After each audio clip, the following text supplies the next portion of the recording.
for the year to come amidst the new geopolitical context. We do this on a regular basis, but I will remind you, this organization was created in 2010 in accordance with the decree of the Russian president in order to support the public diplomacy, promote the participation of Russian non-governmental organizations in international cooperation, and active involvement of civic society institutions in the foreign policy process. Under the aegis of the fund, there are annual scientific educational programs for young international relations experts from Russia, CIS countries, other states, to conferences, roundtable discussions, expert meetings in order to sensitize, among others, our foreign partners on Russia's key approaches to the major issues of the global agenda. On the 29th of March, the Minister of Foreign Affairs of the Islamic Republic of Iran is to pay a working visit to Moscow. He is to have negotiations with the Russian foreign minister. The heads of foreign ministries of the countries will continue their interest-based exchange of opinions on topical international issues, including on the joint comprehensive plan of action on the Iranian nuclear program, the situation in Syria, Afghanistan, Transcaucasia, and also the Caspian issues. They will discuss the improvement of the Middle Eastern situation in light of the announced restoration of relationship between Iran and Saudi Arabia. The ministers will also touch upon the coordination of international activities in the United Nations, the SCO, and also the prospects of the negotiations to conclude a free trade agreement between the Republic of Iran and the Eurasian Economic Union. Special attention will be accorded to bilateral agenda with the emphasis on trade economic component, including the implementation of joint infrastructural projects for transportation, energy, and also strengthening of the legal framework between Russia and Iran. On the 30th of March, Russia's Foreign Minister Sergei Lavrov is to have negotiations with the Nicaraguan Foreign Minister. He is to pay a working visit to Russia. The heads of foreign ministries will discuss the current status and the focus for the future development of the partnership, including the strengthening of the political dialogue, extension of trade, economic, scientific, technological, humanitarian, cultural ties, and also implementation of high-priority bilateral cooperation initiatives in the material dimension, and also the improvement of the legal framework. Special focus is to be given to the improvement amidst the current geopolitical context of close cooperation in international fora, primarily within the United Nations. The parties will touch upon the issue of the promotion of the Russian dialogue with leading integrational associations of Latin and specifically Central America. And now turn to the current international context. I will begin with Ukraine. The liberated territories of Zaporizhzhia, Kherson region, the DPR and the LPR, liberated from the Nazi Kiev regime, are restoring actively back to normalcy. Tens of thousands of specialists from other regions of Russia restore, rebuild residential houses, civil infrastructure facilities, repair roads. On the 15th of March, the Lutuginsky district of the LPR installed the process system of the asphalt concrete factory and issued a test batch of the road covering. This will enable to restore about 410 kilometers of roads, 20 bridges and overpasses. Mariupol this year intends to restore 54 kilometers of roads, 5 bridges, restore the downtown, and also build another 30 blocks of approximately 2,700 flats. Donetsk, by the end of the year, is to see the commissioning of a modern perinatal center for 149 patients.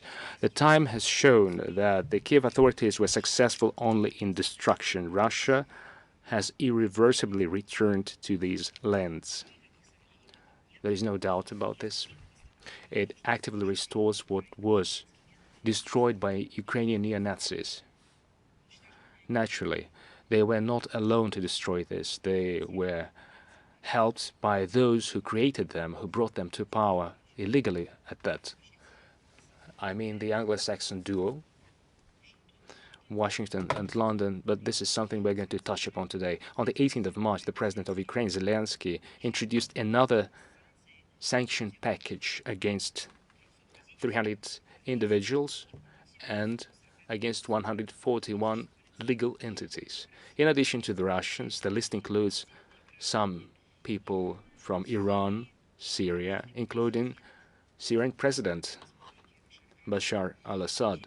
The restrictions have been imposed against a number of Russian military industrial complex enterprises, aircraft, shipbuilding, and car building industry enterprises, including Kalashnikov, Almaz, and Tay businesses, and several companies from Iran and the United Arab Emirates. The Kiev regime deliberately continues introducing anti-Russian sanctions. They do this in order to maintain their own agenda afloat in the West, among others. They continue doing what they're best at,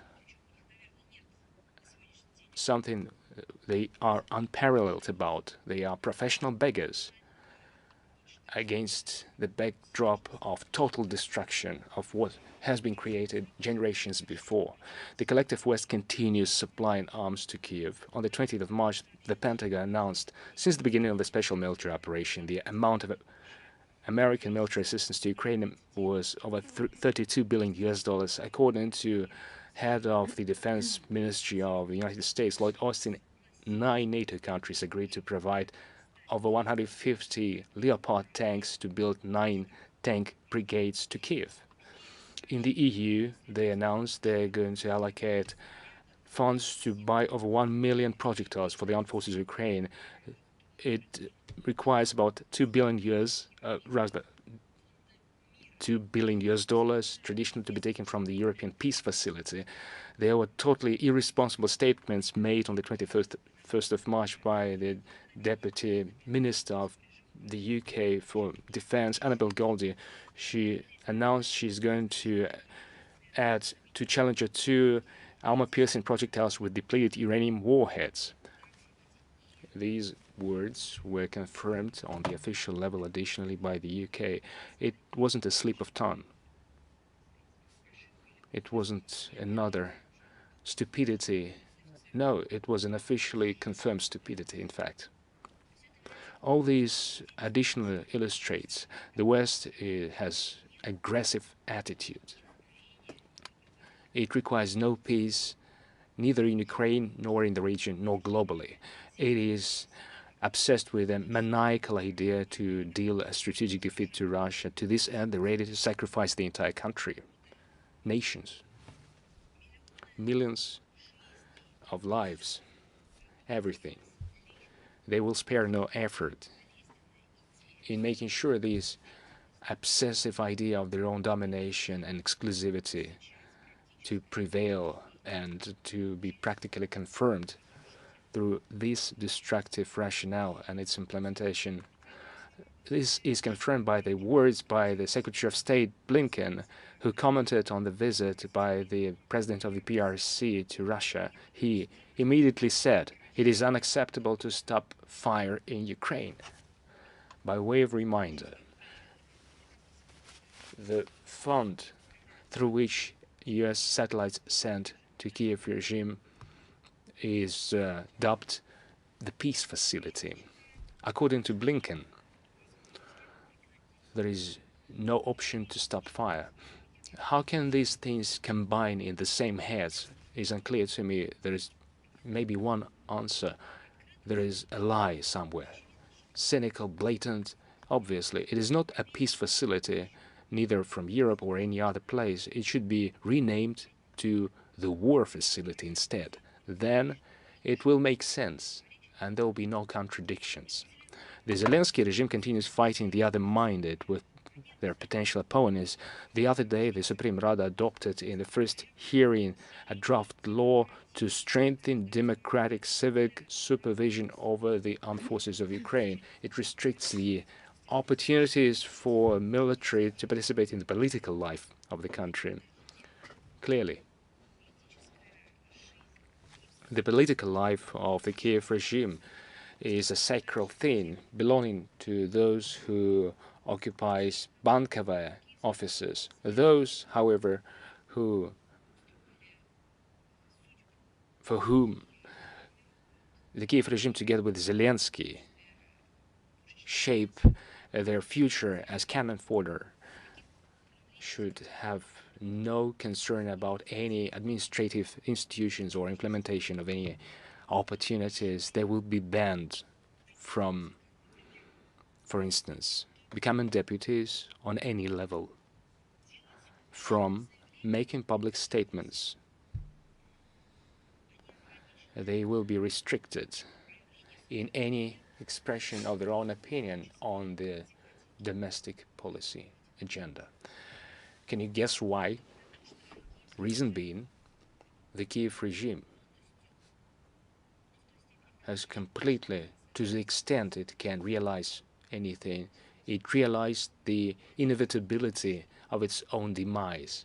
It seeks to do anything to postpone, even for a short while, this horrific moment.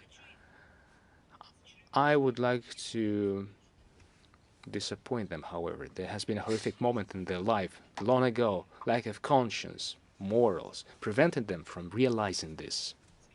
By gagging the military, their own military, the Kiev regime seeks not only to conceal the truth of what is happening in the hostilities zone. The story is much worse. The country tortured by Western experiments, the country of Ukraine that experienced the people being set on each other by the political forces led by the West, is being plunged into the age which, from the viewpoint of program statements, was their nightmare. You may recall, needless to mention Zelensky, previously there was Poroshenko and others, they said one thing only: the future of Ukraine, primarily, is that of a democratic free state where every individual is entitled to speak whatever they want, is entitled to participate in public and political life, where all governmental institutions are controlled by the media in accordance with the law, for transparency, for openness, in order to overcome the long-time issues for this country, which is corrupt practices, bureaucracy, and them making one. Zelensky himself used the word freedom as his priority. It is a reminder they were even more important than well-being, economic growth, financial stability. All these were secondary, importantly, but secondary. The first word was freedom. Freedom followed by peace. First, they dealt a strike on peace by the Kiev regime, by the fact that they allowed the West to transform themselves into a NATO ground against Russia, that they allowed to be supplied with arms, to be purchased. The next blow was dealt on freedom. First, it went stepwise. It didn't happen overnight. First, they began with repressions against political activists, political scientists, journalists, followed by their killings, disappearances, persecution, manhunt, various kinds of practices, followed by open censorship. It happened long before 2022. There was pressure on TV channels to close them down, to reformat them, to take over them for other influential forces. Then a thing happened that could not find any barrier, because the scale of catastrophe certainly was irreversible. They started building total dictatorship of one representative, if I may put it like this, of a group of power, Zelensky. Immediately there was just one information channel, with the rest tapping the line. There was total censorship imposed on everything issued by the mass media of Ukraine. And not only did they start persecution, they started kidnapping people, in fact. People disappeared. These were not individual, but systemic cases instead. All this was enshrined today, at least in the first hearing in the new law. It is a law that puts a full stop, so to speak, or a cross, where no room for crosses remains. In fact, what it registers is the irreversibility of the deviation of the current group, of those at power, from the principles, even verbally, announced verbally. There will be no return. I mean, it's going to be worse as far as the Kiev regime is concerned. Another threat for the Kiev regime is to retain the canonical Ukrainian Orthodox Church. Why? Maybe, as they put it, if we refer to the terms of the mid-20th century, they didn't show their Nazi salutation. They didn't vow allegiance to criminals. They didn't step away from what was given by their ancestors as heritage. On the 20th of March, Zelensky refused to meet members of its Holy Synod.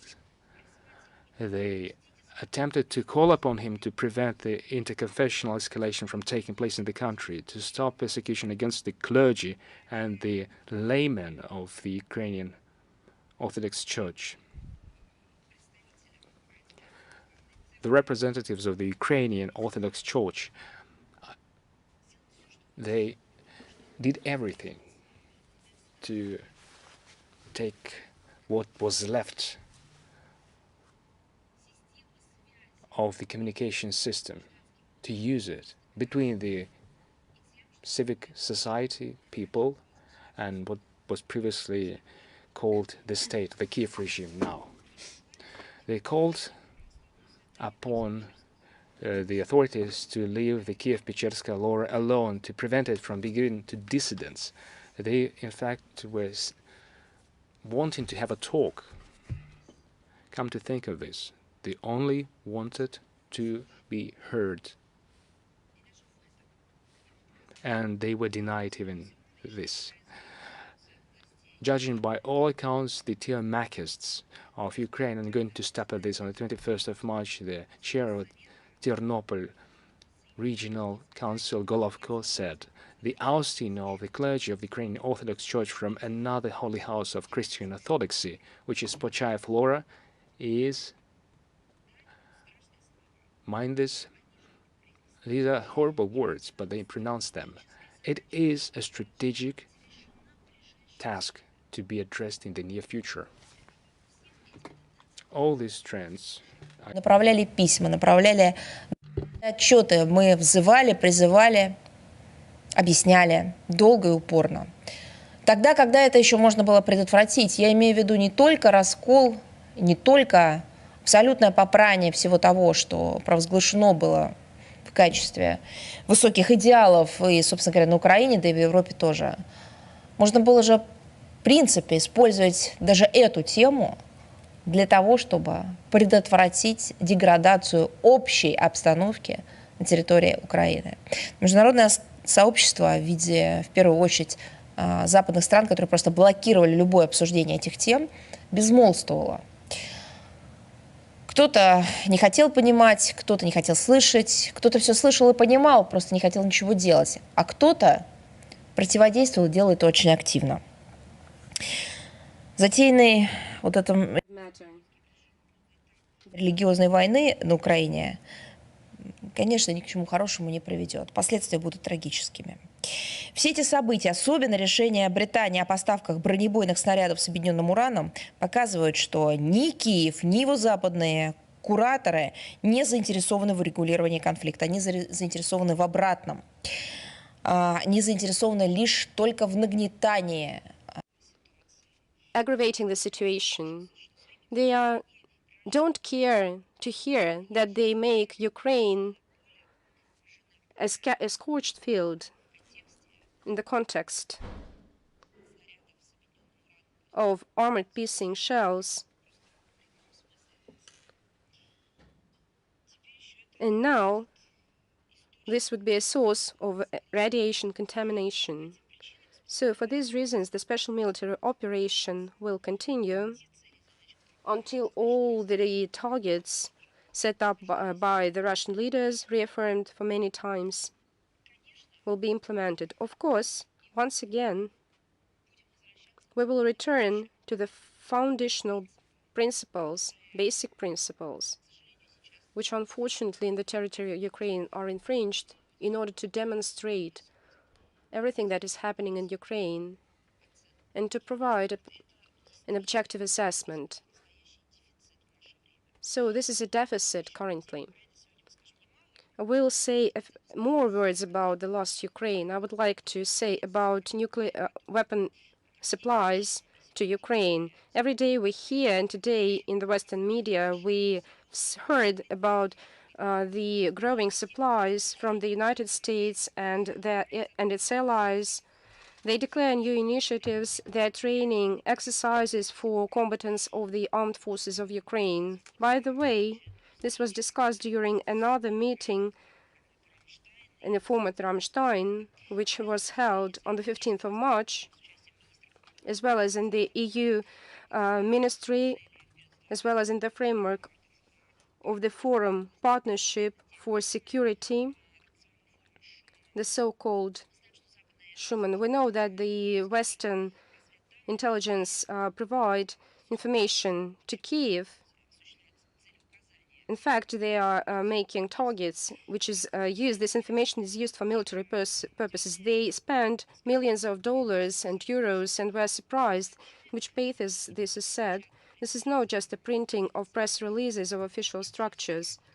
This is a work of journalists. In fact, they are pleased with such a situation. I would like to remind that this money are going for military escalation and further destruction. So the West cannot boast anything here. It is interested only in unilateral profits.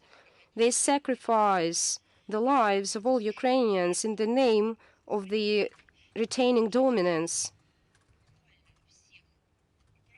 And they are ready to kill many Ukrainians and other peoples in the Soviet republics, post-Soviet republics. I would like to remind to everyone the statements of Great Britain of using these projectiles with depleted uranium changes the situation, of course. Now, the impact of the used ammunitions and shells, now it cannot be controlled neither by neighboring state nor by other states. This would be impossible. You can participate in targeting instructions, in exchange of intelligence information. You can ask Washington to control somehow the Kiev regime and to make it stop attacks the territory of Poland, not to hit the drones over the territory of other countries. You can do anything, but radiation. So it's another thing. You cannot discuss anything with it, and you cannot control it. And we know we've experienced the tragedy of Chernobyl. We also know and experience the tragedy of Fukushima. We're also aware that these tragedies almost till today have serious repercussions in different scale. But the lesson is one. You cannot come to an agreement with radiation. When we hear from London statements that there is nothing interesting and they did what they used to do, and everything is normal, you have ambiguous exception of the situation. In fact, we always provide clear words, but now I see some ambiguity. Because on the one hand, they are cunning when they say that there is no threat by such projectiles, but they do threaten. And Iraq, Yugoslavia are good examples, but when they say that they use all of this is regular and in their own standards, this is a norm to them to use such projectiles, which bring such repercussions not only to the participants of hostilities, but also to those who are in the affected area or close to these areas, as well as to the future generations, and to all those who see the results and the fruits cultivated on this ground. For them, this is a somewhat standard, a Western standard. But for us, this is not a standard. That's why we are talking about this.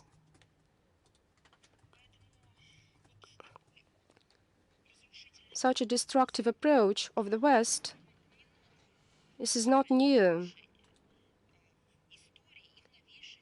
In the history, in the new history, there were many examples, and we regularly refer to them. I would like to recall that the brown plague, the world got rid only with support of human efforts of the Soviet Union, of the whole Soviet people.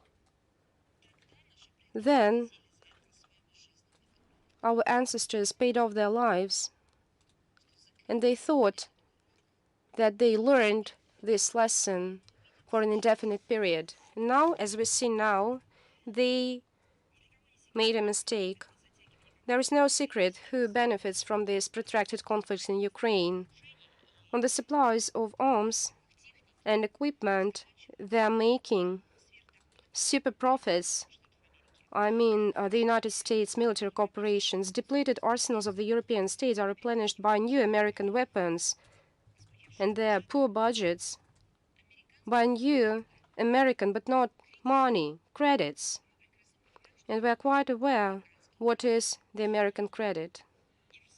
The European Union in the military and political sphere falls under total dependence on Washington. It's crossing out the idea of its strategic autonomy. As you remember, recently they've made considerations on their security issues. They thought a lot in the context of its true sovereignty. But this cannot happen. So amid these circumstances, the Baltic states, Poland, and other East European EU and NATO members formed their niche, and they openly use the Ukrainian conflicts to implement their own ambitions. They pump up resources of its allies, and as well as of the Western coalition and from Ukraine. A horrible message when Poland started to export the Ukrainian fertile land. This is an atrocity of the Polish regime. We've summoned publicly available information about the volumes and the list of supplies by NATO and EU, both of weapons and military equipment to Ukraine. In the next few days, our website and social networks, we will publish this material on this subject. Of course, we're not saying that we present a full picture, and a number of Western non-governmental organization institutions who deal with the same calculations even cite more huge figures. But nevertheless, it's allow us to get an idea on the involvement of some states of NATO and the EU into conflict on Ukraine and de facto complicity in killings of Ukrainian military and civilian infrastructure, terrorist attacks against Russians and social facilities on the territory of the Russian Federation. Even the United States have supplied since February 2022 to the Kiev neo-Nazi regime weapons and military equipment amounting to $33 billion. Germany more than $5 billion. Poland to $2 billion. I'm talking about tanks, armored vehicles, MLRS, drones. So in general, according to official statements, the NATO states allocated not less than $65 billion and the EU more than $12 billion. These are huge funds and they could be spent on the needed amid the current crisis, social and economic projects in the European states. Moreover, the citizens of Europe urge their country to fight with transnational criminal and drug trafficking. You can have a lot of things to do in Europe for such huge funds. But there is a game much more interesting, which is called War of the West up to the last Ukrainian. These statistics demonstrates the scale of cynicism of the West and violation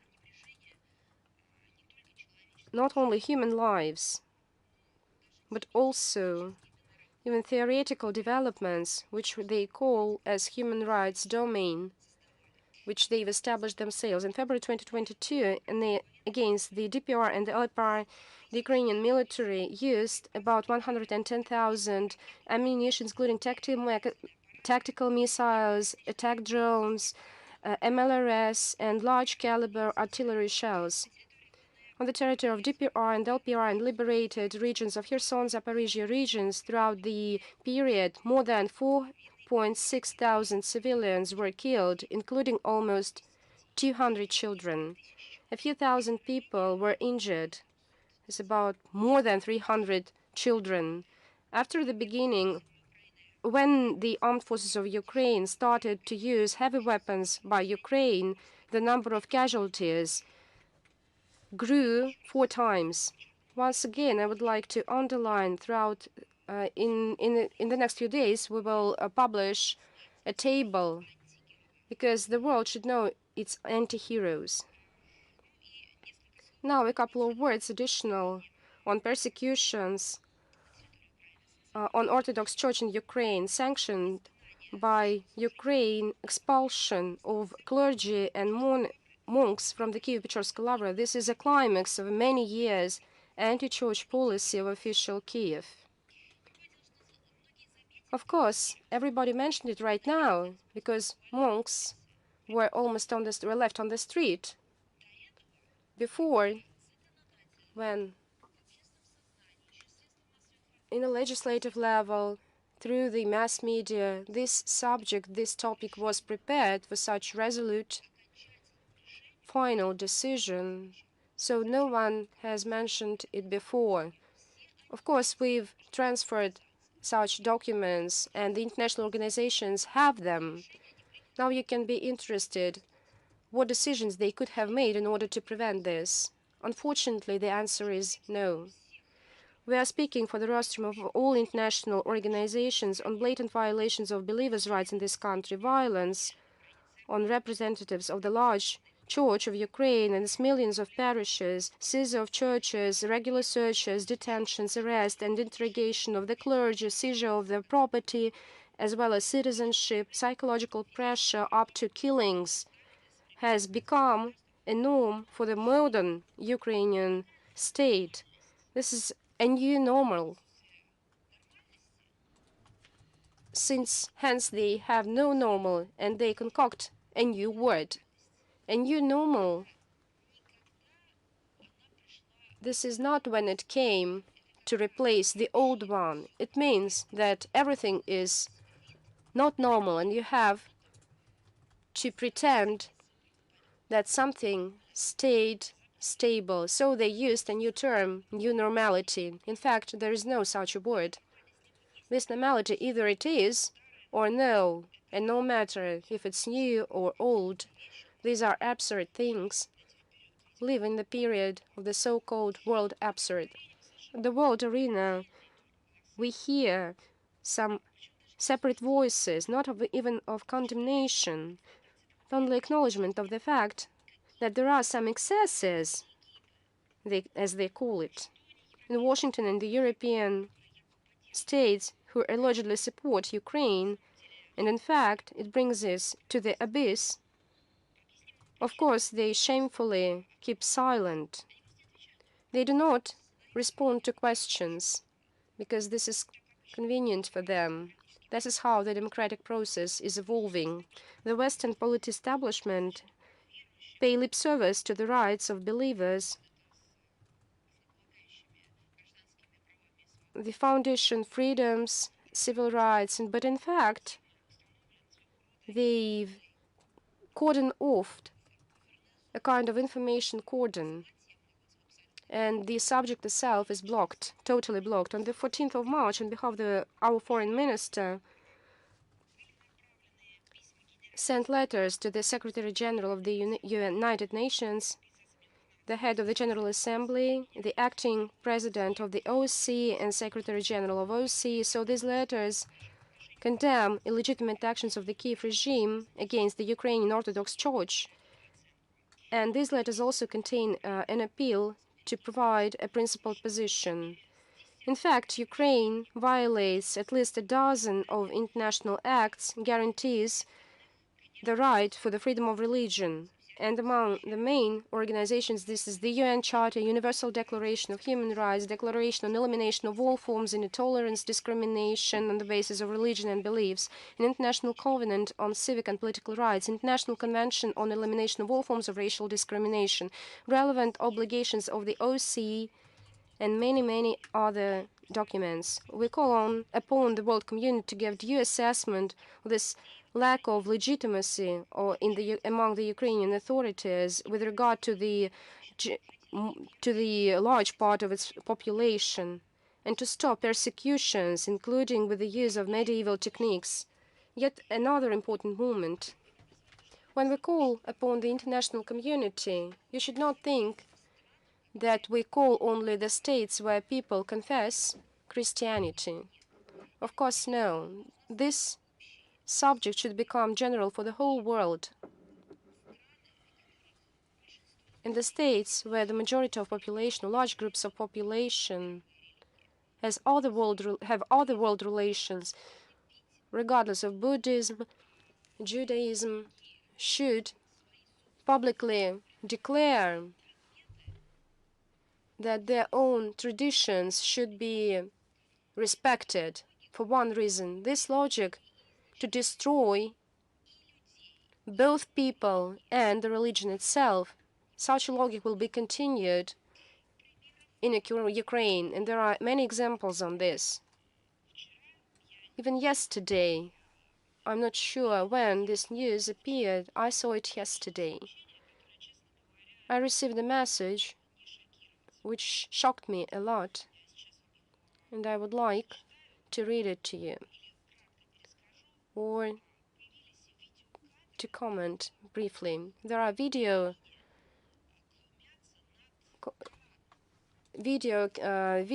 when in Ukraine they mock on the Quran, and I would like to say and to pay your attention that these videos are available on in the Telegram channel of Ramzan Kadyrov and other medias.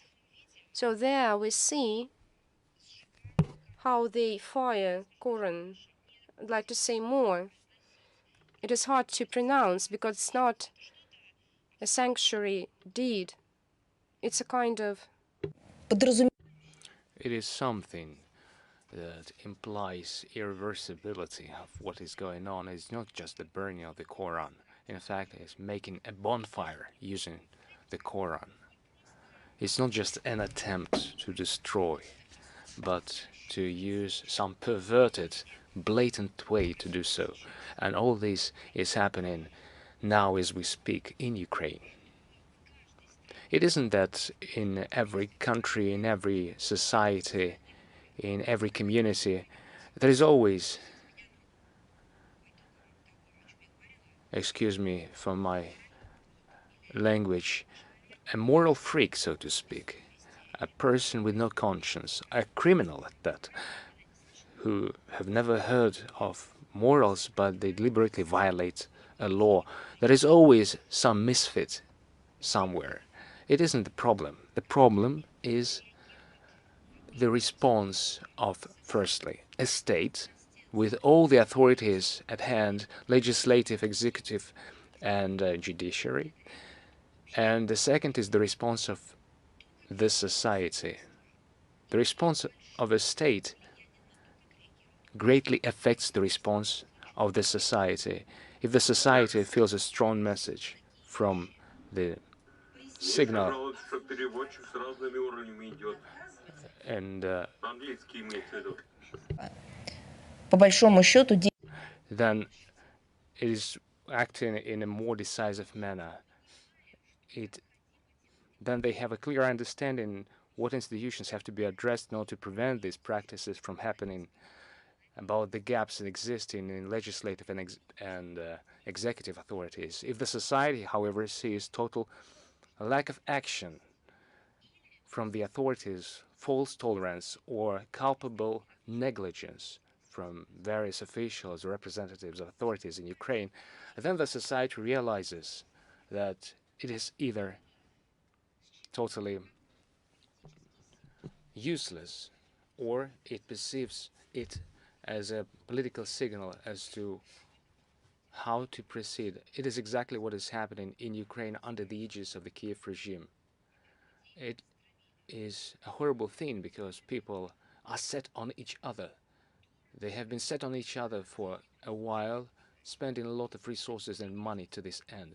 Then, once they mixed everyone and set everyone on anyone, politically and publicly, they switched to the ethnicities topic. They switched to languages, to cultural, ethnic identity. Then they switched to religion.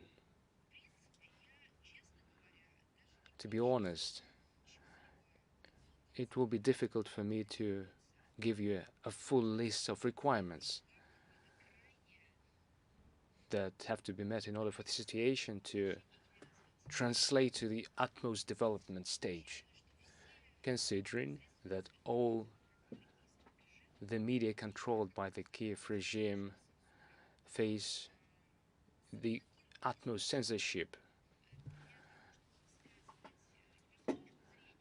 Expression sources are blocked. Information sources are blocked. In this context, the inner tensions of the society, or to be more precise, catastrophic combination of factors, becomes critical there, in my opinion. By way of reiteration, the burning of the Koran on a bonfire, persecution, in fact, deportation of Orthodox monks from their holy places, depriving them of the access to holy places are not individual cases, but systemic instead. They will not stop at this. They will make further steps. Let me recall you that Ukraine hosts many diasporas, ethnic, religion, many. For this reason exactly, we want this information to be brought across through international organizations, through bilateral meetings, to representatives of states, governments,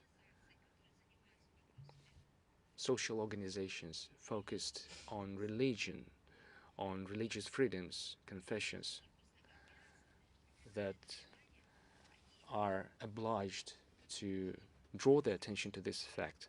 They would make a catastrophical failure, a mistake, if they pass by. If one thinks that it is just a single case against the background of hostilities, many things happen against this background, of course, but it is a false feeling. And this is something we have been discussing for years. It concerns various areas of the social life in Ukraine. Unfortunately, it is taking prisoner of the Kiev regime, and it is vital that no effort is spared in order at least now, to prevent the degradation of the situation ever more. As far as the MFA of Russia is concerned and our foreign missions are concerned, we will make every effort to make sure international organizations will be sensitized, on this subject. Moving on.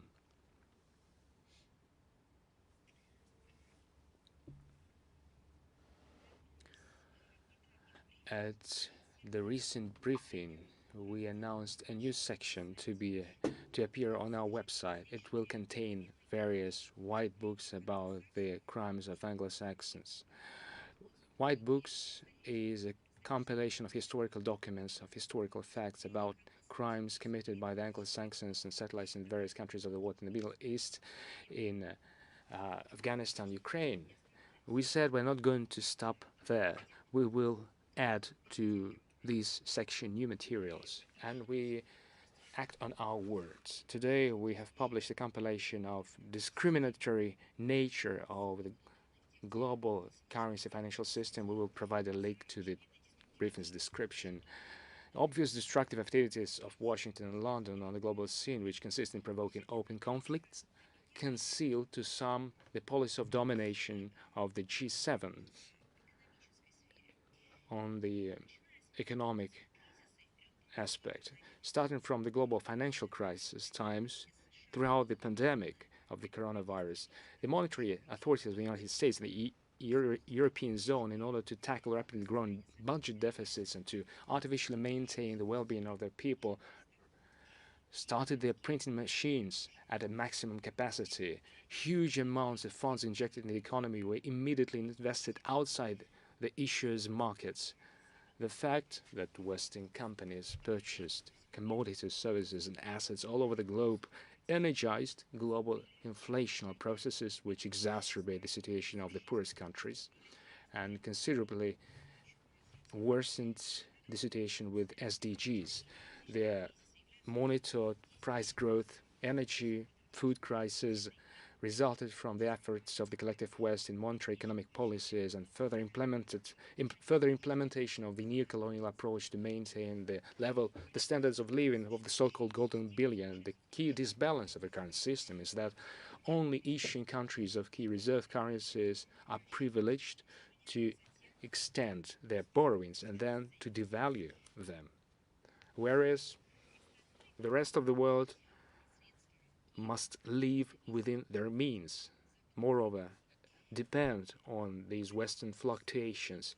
It is the modern implementation of the imperial principle of the flourishing of the center at the expense of the periphery, which is a classical imperial approach. Global financial institutions that were created through the joint efforts of the global community to narrow the gap between the poor and the rich countries, such as the International Monetary Fund, the World Bank, were taking hostage of the so-called selected shareholders. These selected shareholders decided that are fully entitled to allocate financial assistance based on us and them principle.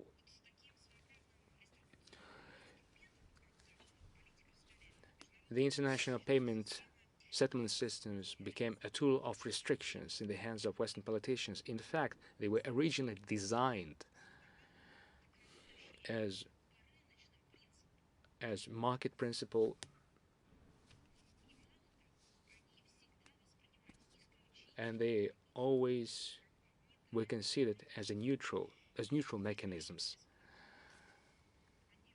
National savings of the countries that fell from grace blocked in Western banks become a source of free funding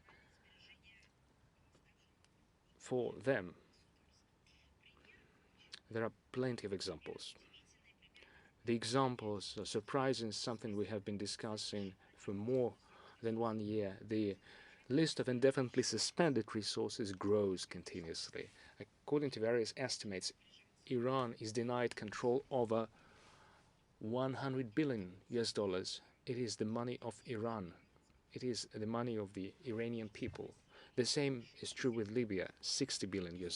Venezuela, $30 billion. Afghanistan, $7 billion. As you are aware, in 2022, the West froze, as they put it, about 300 billion US dollars of our foreign currency and gold reserves in violation of their sovereign status. Add to this hostile takeover the use of international payment tools, not as a neutral mechanism, but as a piece of restriction, as a method to put pressure or to blackmail at times. An interesting picture, a truly Western financial piracy. Amidst the new geopolitical context, to secure trade, economic, and investment ties of Russia and other sovereign states, we have to give up the international settlement tools that are focused on the West only. We are positive at the current stage all sovereign countries are interested in building a financial and settlement infrastructure resistant to the outside pressure that would meet high safety and security criteria, confidentiality as well as reliability, joint efforts to create alternative models, speed up the transition to a more just multipolar global financial system mechanism.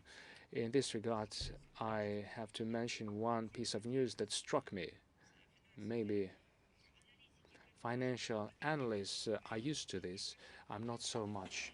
I noted a statement made by Janet Yellen, Secretary of Finance of the United States. She didn't speak in her personal capacity at some public conference, but that would have been noted too. She spoke at the U.S. Senate Assignation Committee meeting. What she said was the economic financial catastrophe is something to be expected for the United States unless the Congress agrees on boosting the national public debt increase. It amounts to over 31 trillion US dollars. According to mass media, on a minute basis, the public debt of the United States grows by 2 million US dollars. Every minute, the public debt of the United States grows by 2 million US dollars. In order to overcome, or I would put it rather, in not only to overcome the crisis phenomena, but as the Secretary of the United States puts it, to prevent a catastrophe from taking place, one has to boost the threshold. I think it is their favorite word. They have to boost, which means to allocate more loans to themselves on a global basis. I mean, not to those who borrowed, not from the creditors. It isn't for a creditor to ask from the borrower to what extent do they have to extend their loan term or how many loans they are allowed to take. No, it is a borrower that decides how many loans more it needs to take and how to manipulate its debt.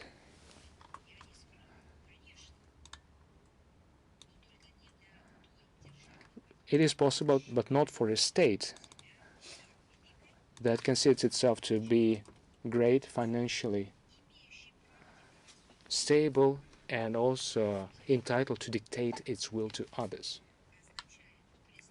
It means acknowledging a deep systemic crisis of the American economy. As they put it, come and get it. Now moving to the things that made us splash out of nothing, so to put it, which is the International Criminal Court. There were a lot of questions, we responded to them, but there were more. Judging by the totality of all the questions, let me give you a total answer. I would like you to not, or rather to distinguish between two international organizations. There was a lot of mixtures. One organization is been taken for another. There is a United Nations International Court of Justice, and there is also the International Criminal Court. The first one being the charter-based body of the United Nations, which considers disputes between states. The International Criminal Court, however, is an organization with restricted membership and totally unaffiliated with the United Nations. It is not joined by many states, including Russia, China, India, Turkey, Iran, Indonesia, Saudi Arabia, Pakistan, the United States, many others. Interestingly, the United States does not take part in it. Those that applauded the decision of the ICC, not only in theory, but also recognizing the so-called legal component of the decision, surprisingly, but this is something they love doing. They've done this on multiple occasions. They would withdraw from an organization such as UNESCO or Human Rights Council or many other organizations. The United States would ignore an organization at that same time seeking to influence them, but using them for their own purposes. This is happening sometimes. This happened this time too. Despite statements in some Russian media, no actions of the International Criminal Court may affect the nature or the participation of our delegations to the United Nations and its body memberships. This explicit partisanship, non-professionalism, corrupt practices and double standards of the International Criminal Court are not a secret to anyone. We have commented on this subject on multiple occasions. We touched upon various topics. This body has lost every credit. A long time ago, it meets political orders of its sponsors from the Western countries. It has nothing to do with justice. It isn't politics, PR campaign, or an organization to fulfill the black PR initiatives. This so-called work of this organization never contributed to the settlement of conflicts. The recently published absurd decisions of the ICC, there has been no revolution in their aftermath. Just to add to the completeness of the picture, it is a total controlled body. It has nothing to do with the purposes of unbiased, unpartisan court proceedings. Can you imagine a situation? Absurdity, of course. Anti-example that was always adduced whenever telling about the practices of a court, do's and don'ts of a court, so to speak. Can you imagine a situation when a court of justice would be openly given money to organize proceedings over the defendants predefined by these same sponsors? How about this? It isn't even bribe. It is a farce kind orchestration. However, it looks normal to the ICC. Previously, we gave examples of such bribe by the Western states, and the practice continues. Maybe the scale changed. Purposes might have evolved, strategy, tactics have evolved, but globally nothing did change. Recently, London hosted another meeting or gathering of the ministers of justice for the International Criminal Court. This is the Sabbath that has to be paid for. Now they are begging the money. Russia has never been a party of the International Criminal Court. Russia does not cooperate and will never cooperate with the International Criminal Court, despite the calls we're hearing from them. This is even more absurd that we can imagine. The actions of these bodies with respect to our citizens are legally null and void. As for the external world, top officials enjoy immunity, and the top officials enjoy absolute immunity. The decisions of International Criminal Court can undo this. There are questions, including on several events. For example, the BRICS summit. We are sure that the friendly South African Republic will hold the summit in August at the top organizational level and will provide an opportunity for an effective work of delegations of all BRICS partners of any level. And now, in the context of recent developments, which is relevant for two reasons, because of the date and the subject, is developing. Tomorrow, Russia and Europe and the world, all that know history, remember it, and draw up adequate conclusions, will recall the tragic date. This time there was an aggression of NATO, which led to sufferings of many people. This is a shameful, enshrined shame of war crimes. The United States and their allies shelled the sovereign Yugoslavia by barbarian attacks under the cynical slogan humanitarian invasion. 78 days the NATO aviation and navy destroyed civil infrastructure, residential areas, hospitals, schools, bridges, passenger transport, refugee convoys. They kicked off about 14,000 bombs and other ammunitions, including that containing depleted uranium, which is in line with the standard of the United Kingdom. This depleted uranium, which was brought on the citizens, spared no one. And then it made a contamination among the military of Kosovo. The so-called Western Westkeepers spared no one. They killed many Yugoslavian soldiers, including more than 2,000 civilians, including 88 children. These atrocities of NATO cannot be justified, no matter how much they plunged onto humanitarian catastrophe and other fictitious protection about good intentions. So we see what happened. There can be no other settlements. There was an act of aggression. The main principles of international law were trampled. Lawlessness of law was declared at the time when and where used this force. According to this flawed logic, only Washington is entitled to decide who is considering a leader himself in global affairs. This is not justified neither by moral values, or by law. This is just brutal behavior and absolute impunity. Ironically, the Western country has not realized the true repercussions of massacre over the Federal Republic of Yugoslavia.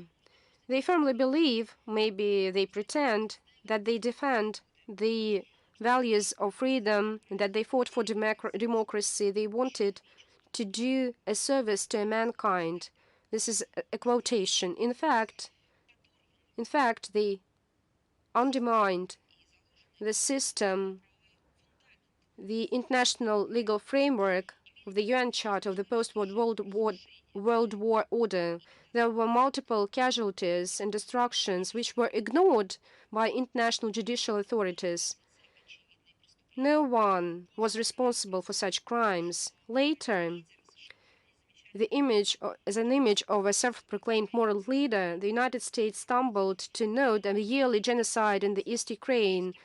Otherwise, they instigated the Kiev Nazis to ethnic cleanses. They stepped up armed oppression against civilians, and they refer to extreme hypocrisy, citing to international norms and the so-called notorious rules. And we know repercussions of the 1999. The NATO even encouraged massacres of the people. The alliance almost made an accomplice of these atrocities. As we see, Ukraine for NATO is just expendable. The destiny of Ukraine borders no one, neither Europe nor the United States. Of course, they instigated, now they just try to persecute. The top cynicism were recent messages on the readiness of the United Kingdom to supply the Kiev regime with weapons with depleted uranium. And I would like to repeat once again, if this threat or intention will be implemented in practice, for example, as in Serbia, both water and land will be contaminated, which will poison the population for many decades.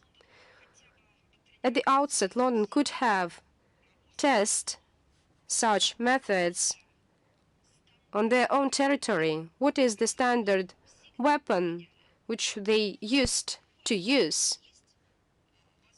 You have opportunities for such experiments. So you can try it and experience the whole range of repercussions. Condemnation of the United States and the European Union on introduction of a so-called global world order based on the rules concocted by Washington are knowingly insignificant. Neither Western countries nor anyone other have seen these rules because there are no such rules. The reputation to lecture the whole world who knows the true cost of such deceitful policy was buried in Yugoslavia. They buried their reputation there. It is impossible as it happens. Each mistake provides for a possibility for a mercy, but there is one nuance. Between the mistake, no matter is it deliberate, and mercy, this should be accompanied by sincere acknowledgement of the fact. And since we don't see such trends among the Western countries, so no word for reputation or reconciliation or even understanding can be. So yet another example. I even don't know that the word of double standards is not applicable here. Hearings on the clash of the Malaysian Boeing. On the 17th of March, within the session of the civil aviation known as ICAO, held hearings on Russia's objections against the competence of the Council to consider claims of Australia and the Netherlands on the notorious flight MH17. They say that Russia allegedly violated Article 3 bis of the Convention on International Civil Aviation, the so-called Chicago Convention. They should refrain from using weapons against civil aircraft during their flight. The Russian interparliamentary delegation provided written arguments about the absence of mandate to consider such cases. In fact, they cited that this Article 3 bis does not cover the situation of the armed conflict, which was in July 2014 in Ukraine. It is obvious that this council cannot be implement the functions of a judicial court or make investigations drawn on the conclusions of unilateral investigations which are not in line of independence and the partiality criteria. And Ukraine does not participate in this process in the open airspace of which this catastrophe happened. It is of no less importance that the Soviet, in fact, has no mandate to adopt measures which the applicants call. Nevertheless, many council members even didn't bother to familiarize with the legal documents and were guided by political reasons exclusively, voting against our objections. Following the results, the council, where the Western countries prevail, made a decision in favor of having competence to consider the case on the substance. Such an approach arbitrarily expands the competence of the Council enshrined in the Chicago Convention, undermines its authority as a technical body on cooperation in international civil aviation, will have repercussions for the whole aviation community. We are welcome to the Council members who did not back an obedient majority and did not support this illegitimate decision. Now let's move on to history, which is a part of the modern world. But 90 years ago, on March 23rd, 1903, in Dachau, a small city to southwest of Munich, a first concentration camp of the Third Reich started to exist. People from 24 countries were in such camps. This was the most horrific concentration camps, and you remember these letters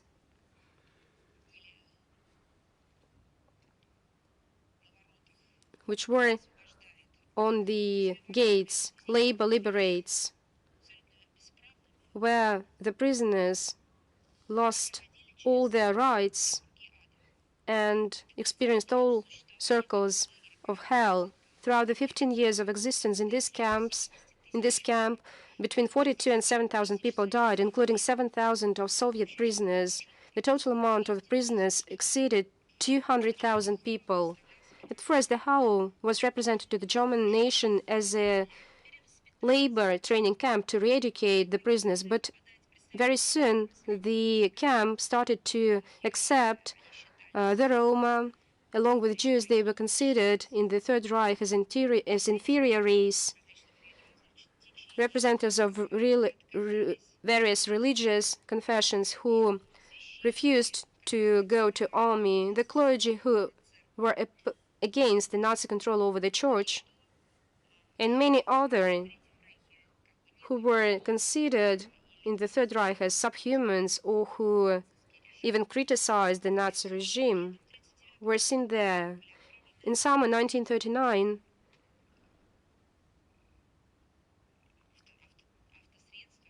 transport convoys with several thousands of Austrians were sent to Dachau.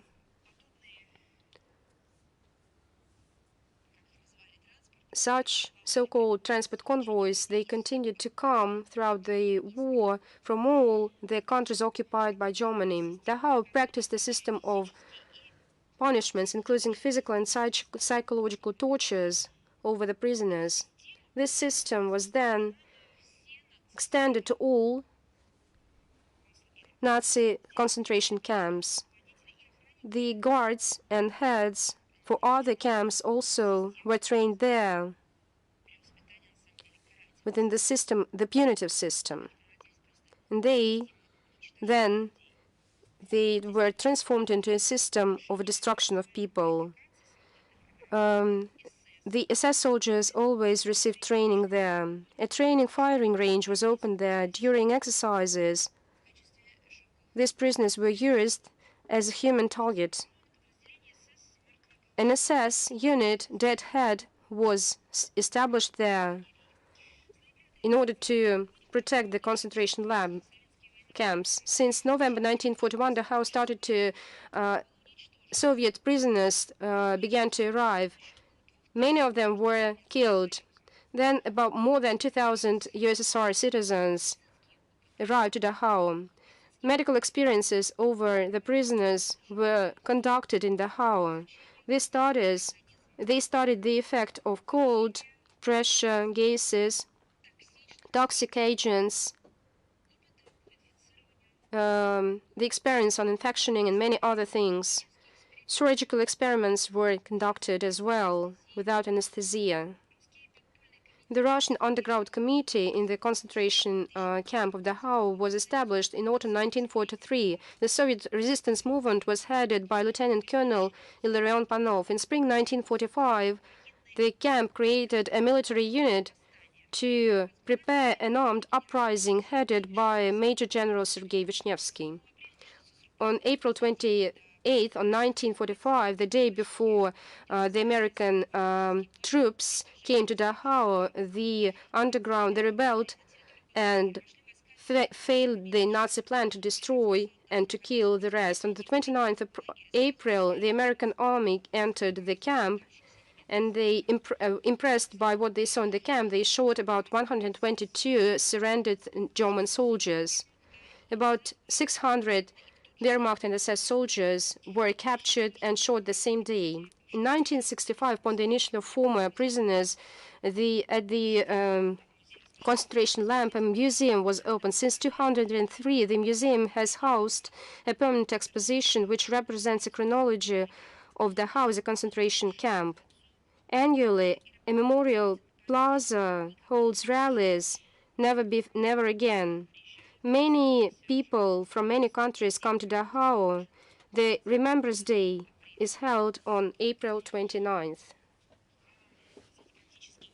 In practice, it's almost impossible to recall such history, to retain the so-called balance, as you wish to say. Of course, this is history, accomplished fact on the paper. I don't know for you, as for you, but I recall documentaries as well as other films filmed in the Soviet Union. This topic was not even thoroughly analyzed and historically fixed, recorded. It served a kind of important benchmark in the educational process in order to, since the very beginning, the school children and then the students could know and remember of what was. Moreover, they should have respected the deed of the opponents of such criminal affairs. But the main thing, they looked into their selves, into their heart, into their soul, and answered themselves a question whether they did all in order to avoid any black things inside them, not to become a victim of such terrible things. And I would like to remind, because now no one just even wants to know, because 15 or 20 years ago they didn't know about this, and now they don't want to know. They block such information. But this camp was established in 1943 in the heart of Europe. Now let's move on to other topics. On March 25, on the Sapsan Arena Football Club, an international football competition tournament will be held. This will be supported of the Russian Football Union and the federal project Sport Norm of Life, national project Demography. As a tradition, the Minister of Foreign Affairs provides information support to this project. International football tournament for children under a flag of good. This competition is held twice in spring and in autumn, and teams from Russia, Germany, Israel, India, Tajikistan, and any other countries will participate, including the participation of more than 150 children with disabilities or in difficult situations will participate in this football tournament. Relay races, entertainment lessons, sporting and contests, master classes and quizzes with riddles, as well as other interactive activities. The competition will also bring the legendary sportsmen, and the prizes and cups will be awarded by sports stars and artists. We'll provide you additional information on this competition and as a link in the text of our briefing. And yet another event, a humanitarian event, since March 27 up to 20th of May.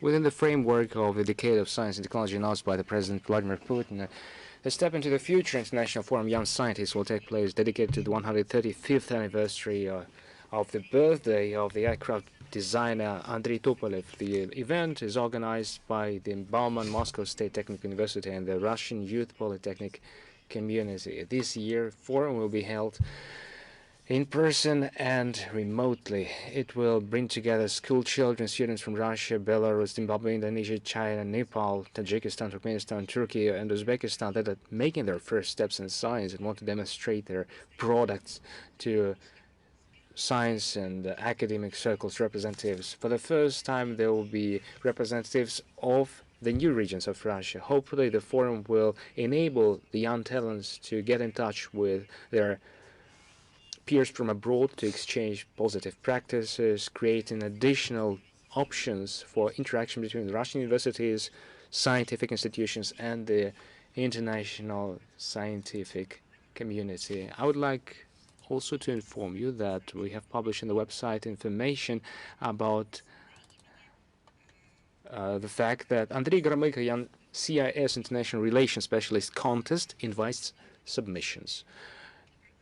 This contest for CIS International Relations Specialists has been held on an annual basis since 2018. For 5 years, it brought together over 1,600 young scientists from 11 countries, 315 cities, 297 leading universities. The contest was positively viewed by the Speaker of the Federation Council, Valentina Matvienko, Russia's Foreign Minister Sergei Lavrov. He is an honorary president of the Supervisory Board of the Andrei Gromyko Association of Foreign Policy Studies. To participate in the contest, please submit until the 15th of May an application electronically on the official website of the forum. The link will be available to the briefings text. And now I'm ready to take your questions. Is the international affairs with us? Yes, Maria Vladimirovna, we have a number of questions. Recently, we noted that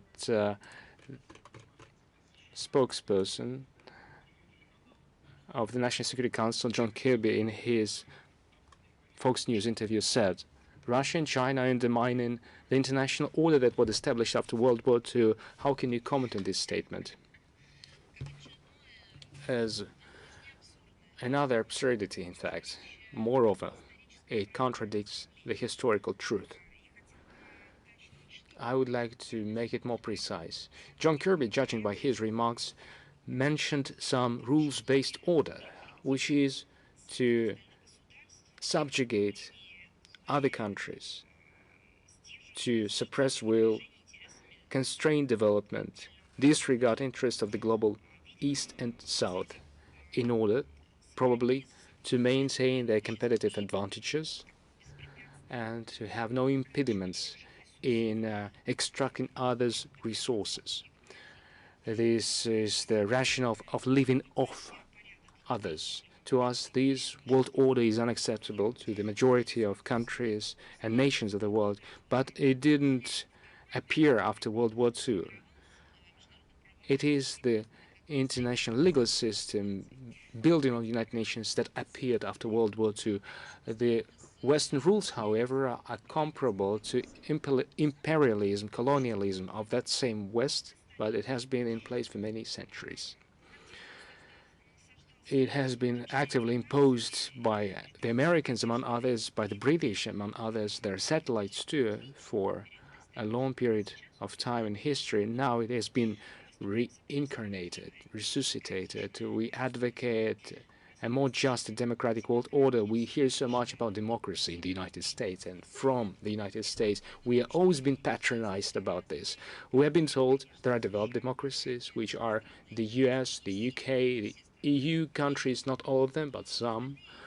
The other, however, are underdeveloped democracies or developing democracies, hyper-democracies, or democracies with various qualifications and categories. It is the White House that assigns categories. The main point is, to the United States, democracy is the utmost priority. Freedom, democracy is the way to express freedom to comply with human rights. But if to the United States democracy is the world, it is alpha and omega to them, water and soil to them. Then a question begs itself: why do not they treat global democracy like this? Why do they discuss their exclusivity? Why do they discuss domination? Why don't they suppose that in international affairs, why should democracy in international affairs rather suffer from unipolarity? It is all a lie, both domestically, I mean, in promoting the democracy story, and externally. They're not going to meet anything. It is just a repetition. I mean, a motto that they repeat continuously in order to brand themselves, the United States, the UK, Western countries, to be associated with democracy. To this end, they repeat the motto. And they personify this story too. It is far from being true, as testified by international relations. And I think the domestic situation in many countries, in the United States, the UK, France, Germany, their domestic contexts demonstrate that they are in a deep democratic crisis, in fact. For this reason, we advocate a more just democratic world order building on the sovereign equality of states, respecting cultural and civilizational diversity of the world, ability to choose their own development, not only Russia and China, but also the global majority seeks to reduce their dependence on external factors and being self-sufficient in taking key decisions on their domestic and foreign policy. With our partners from the CIS, Asia, Middle East, Africa, and Latin America, we work on creating a stable infrastructure of international relations in various dimensions not controlled by the West. It is our intention to continue countering sanction pressure and other neo-colonial practices to not prevent the use of the United Nations, other multilateral institutions, mechanisms, something we have mentioned today too, to promote a narrow group of interests for a narrow group of states. It is exactly the point, as opposed to the statements made in Washington. Thank you so much. You have mentioned sanctions. Recently, the foreign minister of Moldova, Popescu, said that Chisinau is ready to join in the anti-Russian EU sanctions by imposing restrictions against 25 Russian citizens. How can you comment on this decision? Well, of course, the actions are far from being pro-Russian. Right as we speak, before our eyes, we see mechanisms of absurdity laid inside what they call democratic process under the sponsorship of the West. Come to think of this, we are talking about the officials of Moldova. Their anti-Russian policy is bad. It is destructive for them, for the region. But at least there is a visible rationale to this. The most horrible thing, however, is that the official authorities of Moldova pursue an anti-Moldovan policy, and their current leader is a citizen of a different country. She and those she brought with her, I'm talking about the president of Moldova, she is working together with her inner circle to promote the interests of not Moldova but other countries. It isn't Moldova that adjusts itself to the interests of other countries. In fact, it destroys Moldova from the inside to promote the interests of other countries. Forgive me, but hardly will I remember. It takes a stretch, really, to recall a case whenever a country having democratic institutions on the one hand that are to fulfill the will of their own people, but at the same time, on the other hand, destroying the foundations of national sovereignty, national culture, and national policy. Hardly can I recall a case where there were such a vivid demonstration. Maybe there were hidden cases with covert practices used by some regimes. The problem is it is being done openly, overtly in Moldova. Nobody is saying anything about this. I'm talking about the law renaming Moldovan language as the Roman language, or rather Romanian language, although the scientific literature, without referring to personal opinions of politicians, in science, the Moldovan language existed, exists, and will exist. But people they came up with a law out of nothing, and they called their mother tongue of the country a different language. However, we saw decades of experimentation on languages in their neighbor, Ukraine. So it is one of the fundamental factors of the West to erase, to destroy their own identity in the countries patronized by the West. Now, unfortunately, our friend Moldova is subjected to experiments as far as this statement is concerned, immediately made by Nicolae Popescu. As far as we understand, he meant the intended joining of Chisinau in the global human rights sanctions regime of the EU that was adopted by the Council of the EU in December 2020, and also to a number of sanction lists adopted within its framework. By the beginning of March, the High Representative of the Union for Foreign Affairs and Security Policy, Josep Borrell, said that the joining of Moldova to these sanction regimes is being presented as a fait accompli. No matter how much the country is sovereign, it is being presented as something that has already been decided. If it is, it's unclear whether the EU is jumping the gun or the official Chisinau is delaying the implementation of the decisions taken on it in its stead by Brussels. Something there people would like to know too. It's hardly not to notice that Moldovan authorities want to satisfy their Western patrons, working on the anti-Russian agenda, not restricting themselves only to joining in the anti-Russian sanctions of the EU. On the 22nd of March, the Information Security Service made prescriptions to block another 5 websites of the Russian Sputnik media agency.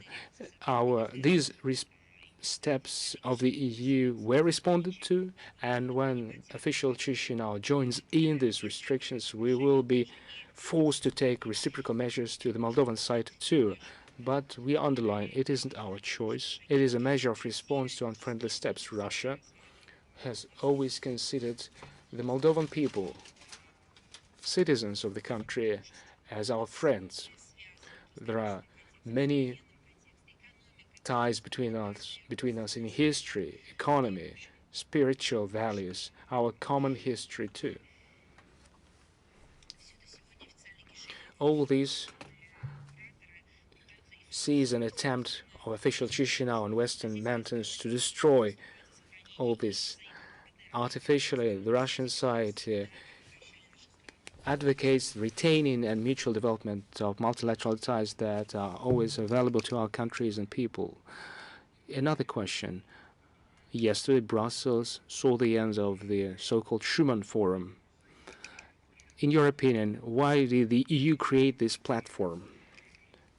Is it truly so that the European Union want to discuss global issues without inviting permanent members of the UN Security Council, Russia and China? Firstly, I have mentioned this forum today. Secondly, its goals and purposes were clearly commented on by our permanent representation to the EU. I would like to add that the EU were quite hypocritical in organizing this forum. It was confrontational in nature originally, but they concealed this. In their circulated agenda, they were in fact mentioning only uniting topics. By jointly countering, I quote, jointly countering common challenges to security, thus intending to entice as many people, as many countries from various regions of the world, Africa, America, Asia. All intentions of this meeting, however, were dispelled by the so-called head of the European diplomacy, Borrell. During his opening remarks, he never concealed the forum was anti-Russian. The words about countering joint common issues in security were just a smoke screen that concealed the true purposes of the EU, that were to coordinate, together with NATO, a joint pressure on sovereign countries that have not yet expressed their loyalty to the West, did not follow its containment policy for fair world order. Those who promote international law, universal nature of the United Nations, and the primacy of the fundamental principles of the Charter of the United Nations, they are being contained with various intrigues created around them. Obviously, the Schuman Forum, and likewise the second version of the U.S. Summit for Democracy summit, is to promote the interests of the West, to consolidate the countries against Russia, against China. It is a pure piece of political propaganda, as confirmed, but it was created hastily. Within mere weeks, the contents have not been worked on seriously. There have been no intentions to hold any serious discussions on security. So the added value is out of question for this forum. It will only provoke new dividing lines in Europe, globally, in the security dimension. The aggressive steps of the West to contain Russia, China, and other countries will lead not to stability but further exacerbation of global tensions. Who will lose here? They, first and foremost, and the entire world. We will not reach the result that we want verbally, as the West puts it, which means as more stability and predictability. Instead, they use neo-colonial practices, as we have mentioned. Nobody wants to take into account the interests of country. The goal is one: control everyone, extract resources at the minimum cost, free of charge at best, or even to be paid for this. All resources, political, economic, military, natural resources, in order to protract the Ukrainian situation, to work around it, financial investment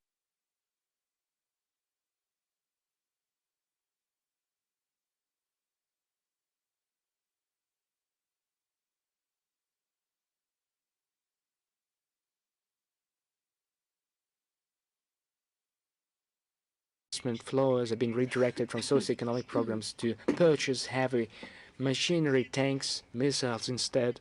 The goal is to find until the end of 2023 1 million artillery shells for the armed forces of Ukraine.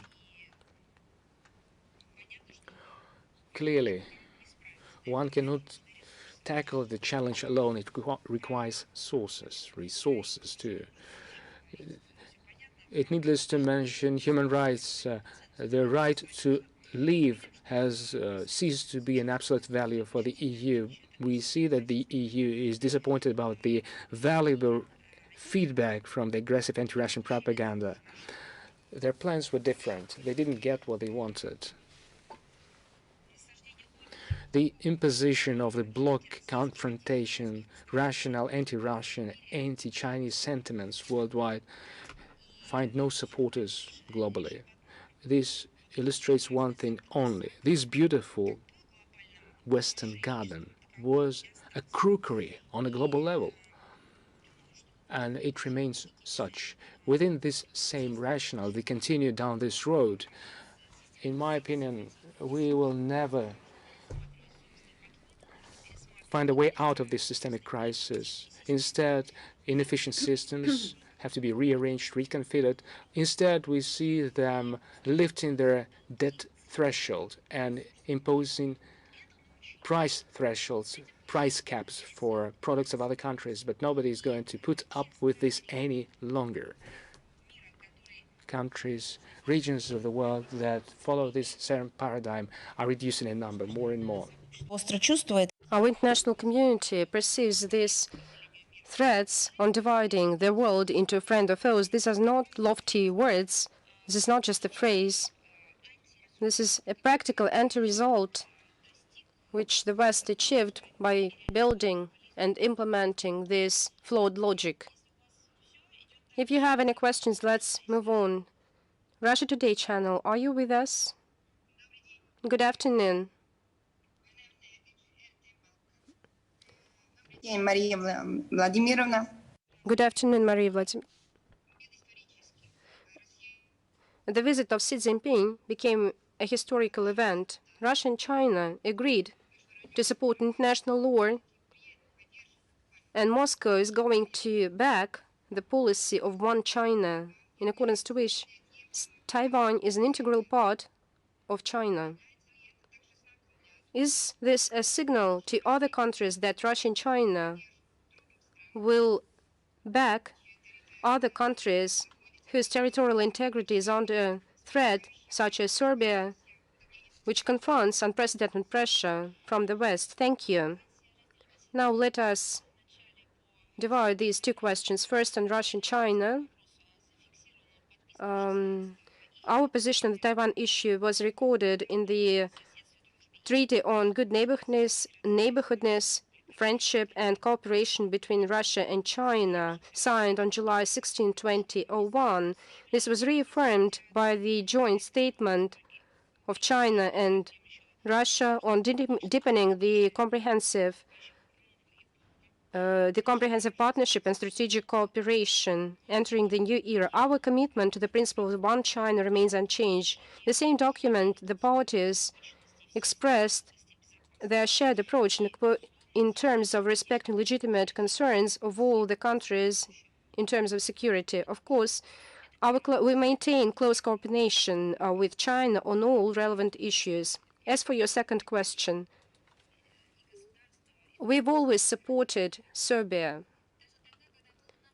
Even then, we were in a dire situation when we on the brink of our own survival. We've always left a hand of support, not even saying a word as soon as we can, but always with all our heart, despite any situations and problems. Can we abandon our historical position on support of the Serbian people? We'll never do so, because this is in our blood, in our heart. And the most important, regardless of historic circumstances and strange political statements of various politicians, we know that such a position is valued by the Serbian nation. They have great feelings towards our people. We've experienced many hard times. We opposed to many things and continue to do so. And for us, this is a position, is not a principled one. This is historically recorded position. As for the political circumstances, of course, in many countries it exists, but for us, we have principled points which we cannot forget. If you don't have any questions, now let's move on. No, that's all I have. Thank you very much. Известия, are you with us? Can you comment, in the context of current situation, the visit of the China leader to Moscow, because it was after the order of the International Criminal Court? At the same time, the Japanese minister came to Ukraine. So there are many developments around this situation. To what extent is important to us? Can China play some important role in settling this Ukrainian conflict? I believe that I've commented, and everyone commented, this visit of Xi Jinping to Russia. I know there is no man on the planet who has any access to mass media who've never cited and commented on this visit. These bilateral consultations between our presidents, they were discussed a lot in the global mass media outlets. Unfortunately, we perceive in such a way some bad news, for example, man-made disasters, incidents, tragedies.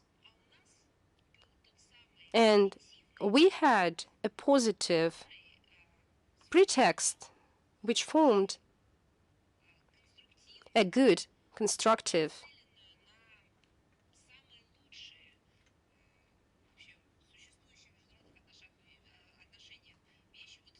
at the best point such information wave.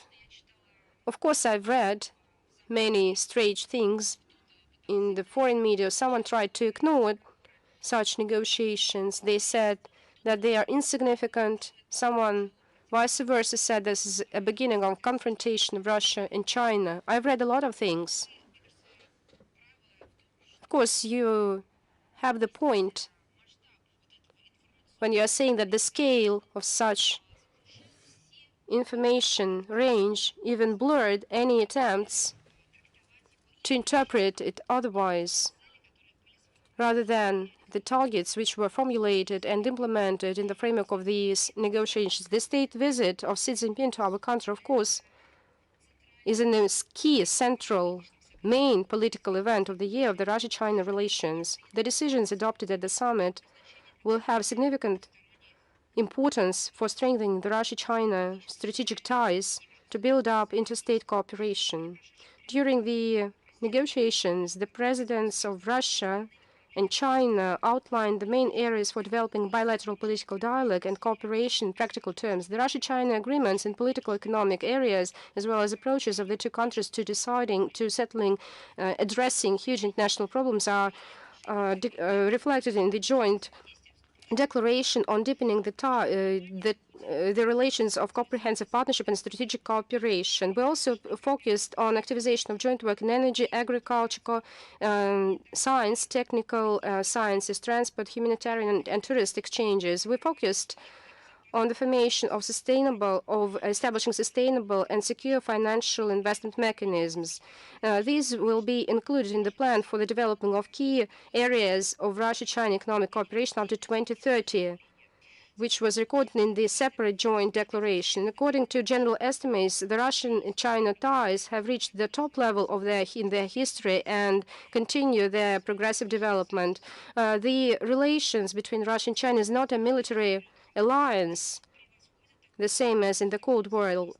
It exceeds such form of interstate cooperation. It is a bloc-free and not a confrontation and not direct against third countries. In our dialogue, there are no banned themes. The experience of coordination of Moscow, Beijing, and the international authority is highly relevant in the new geopolitical circumstances. Moscow has once again welcomed the willingness of Beijing to play a constructive role in the political and diplomatic settlement of the Ukrainian regime. We've analyzed the position document published by the Chinese partners. We mentioned that we share the same approach. It could be a good foundation for this further work in order to settle the conflict, as well as to take into account the developments on the ground. But as you see, almost immediately, we've heard a scream, an outrage of the West that this intention for peace, cessation of killings, there is no such messages. We need to use even more advanced systems for killing people and contamination of environment. The strength in Russia-China strategic cooperation, the new geopolitical realities, gives us an historic chance to maximum engage the huge potential of bilateral relations for the purposes of sustainable, comprehensive development of Russia and China. And implementation of this task is in full line with the interests of both countries. If you have any questions, let me ask you another question. I believe that you're experiencing a tactic way, because I remember this question from a journalist who was abandoned to ask questions, and he was answered, "You are not in Russia." Indeed, they are not in Russia, because here we can ask any questions. I don't respond only to those questions which require some additional working out. Now, many events are happening also in the south. Sergei Lavrov now meets with his African colleagues.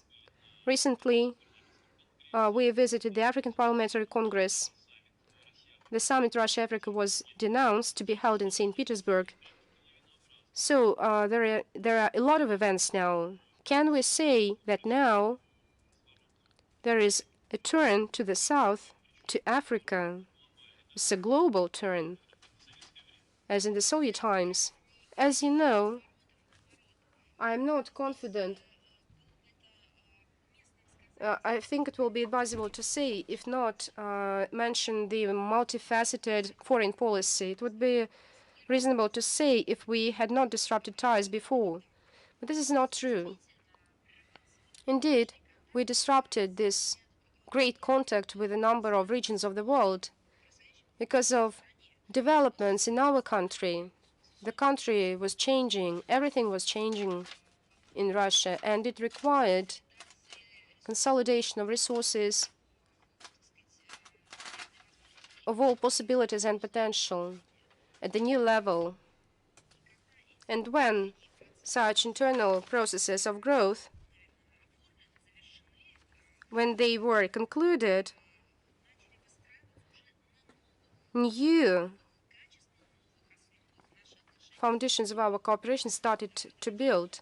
Let us not forget that previously the relations with a whole range of countries were built up based on the ideology. There was no natural basis for interaction, mutual financial or investment. We have always maintained such cooperation.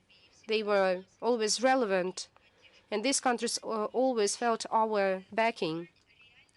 But for us, it is important to maintain real practical contacts, not only at interparliamentary level, people-to-people contacts between the civil society.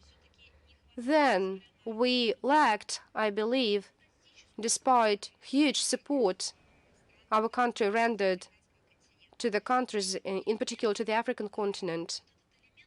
So these components should have been worked out based on the new realities, and that's what we're seeing now.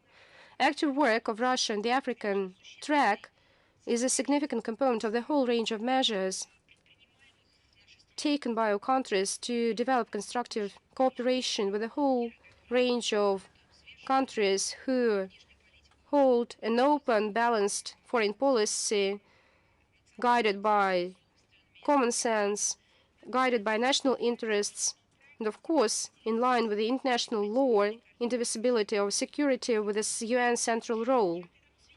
The most vivid example is two successful visits of Russia's Foreign Minister Sergei Lavrov to Africa, and of course, an interparliamentary conference Russia-Africa held on March 1920. 41 delegations from 39 states and the African Parliamentary Union participate in such event. We'll believe that this proves that we are being heard on the continent, that the Africans wait for us and stand ready to expand our dialogue. By the way, as for the civil society, the Congress of Russophiles, which was self-organized in Moscow, it also represented delegates from the African continent. As you know, we are preparing for the second Russia-Africa summit in July in St. Petersburg. I believe that this is a good confirmation of our great plans to develop, serious plans to develop comprehensive development with Africa. This tissue of practical economic relations is being formed now and is very important. The second Russian-Africa meeting summit will be yet another step in building a strategic partnership with the country, and will outline the dynamics of contacts for the near future, contribute greatly to addressing global and regional problems. We've mentioned on many occasions, but I would like to recall that Russia, sticking to a principle of sovereign rights of states and the right to define domestic policy, stands ready to support the strengthening of independence of African states.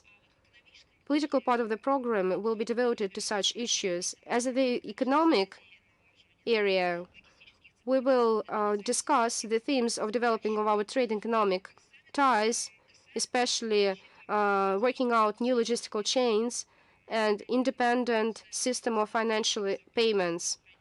Also going to discuss food, energy security, health issues, as well as humanitarian domain. If there are no questions, let's move on. Do we have Portal News Ru with us?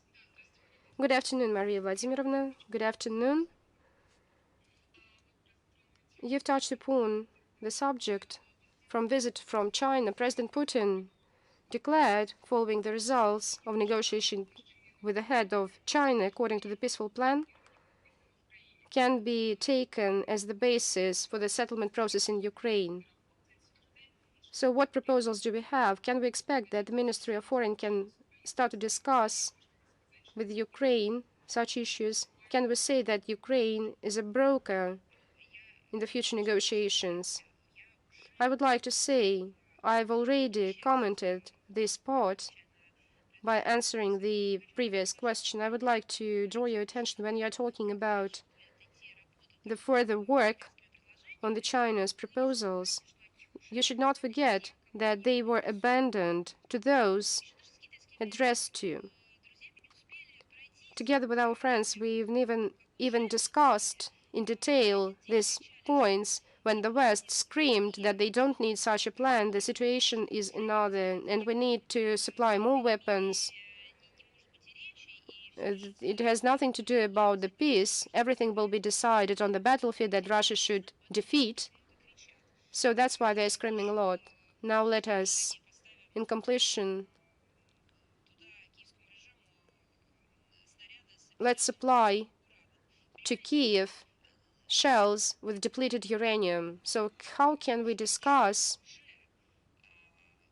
the plan which was already denied to discuss, denied irreversibly, without leaving any opportunities for discussing this topic, showing, in my view, horrific disrespect towards China and our Chinese partners who worked over this document. There have always been right words to formulate that this topic is irrelevant. Can you see in what blatant behavior they even mocked and criticized the China plan by the Western countries?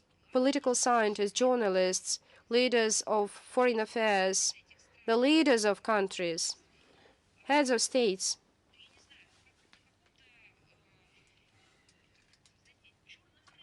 It's a kind of a black market.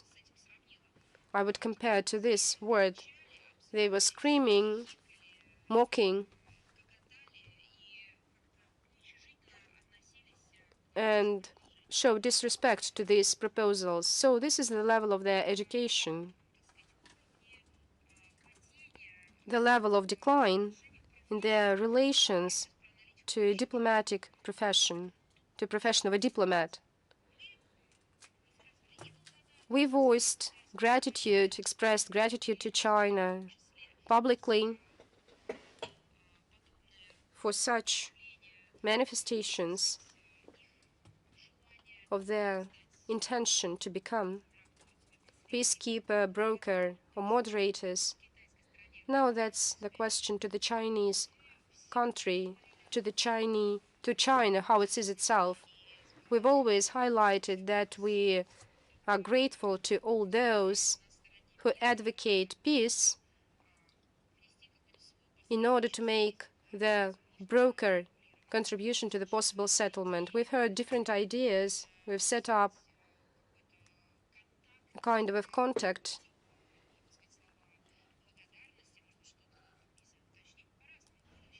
Now I'm talking not about this situation, but as you see, work over the same documents and projects is being led on different topics. You can always do it in a normal way. This is a kind of a historical moment when the West is revealing itself,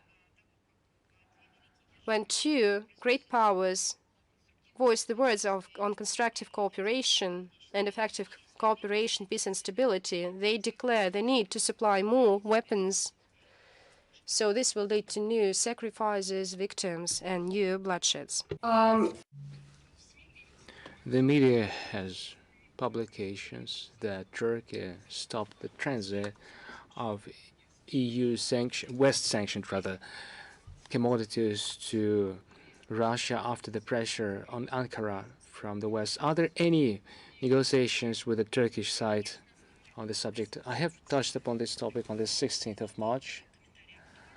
This comment stands to us a dynamic, trust-based dialogue between Russia and Turkey provides conditions for discussing any issues, including the one that you have touched upon. I can confirm our relevant authorities are keeping in continuous touch. And our last question.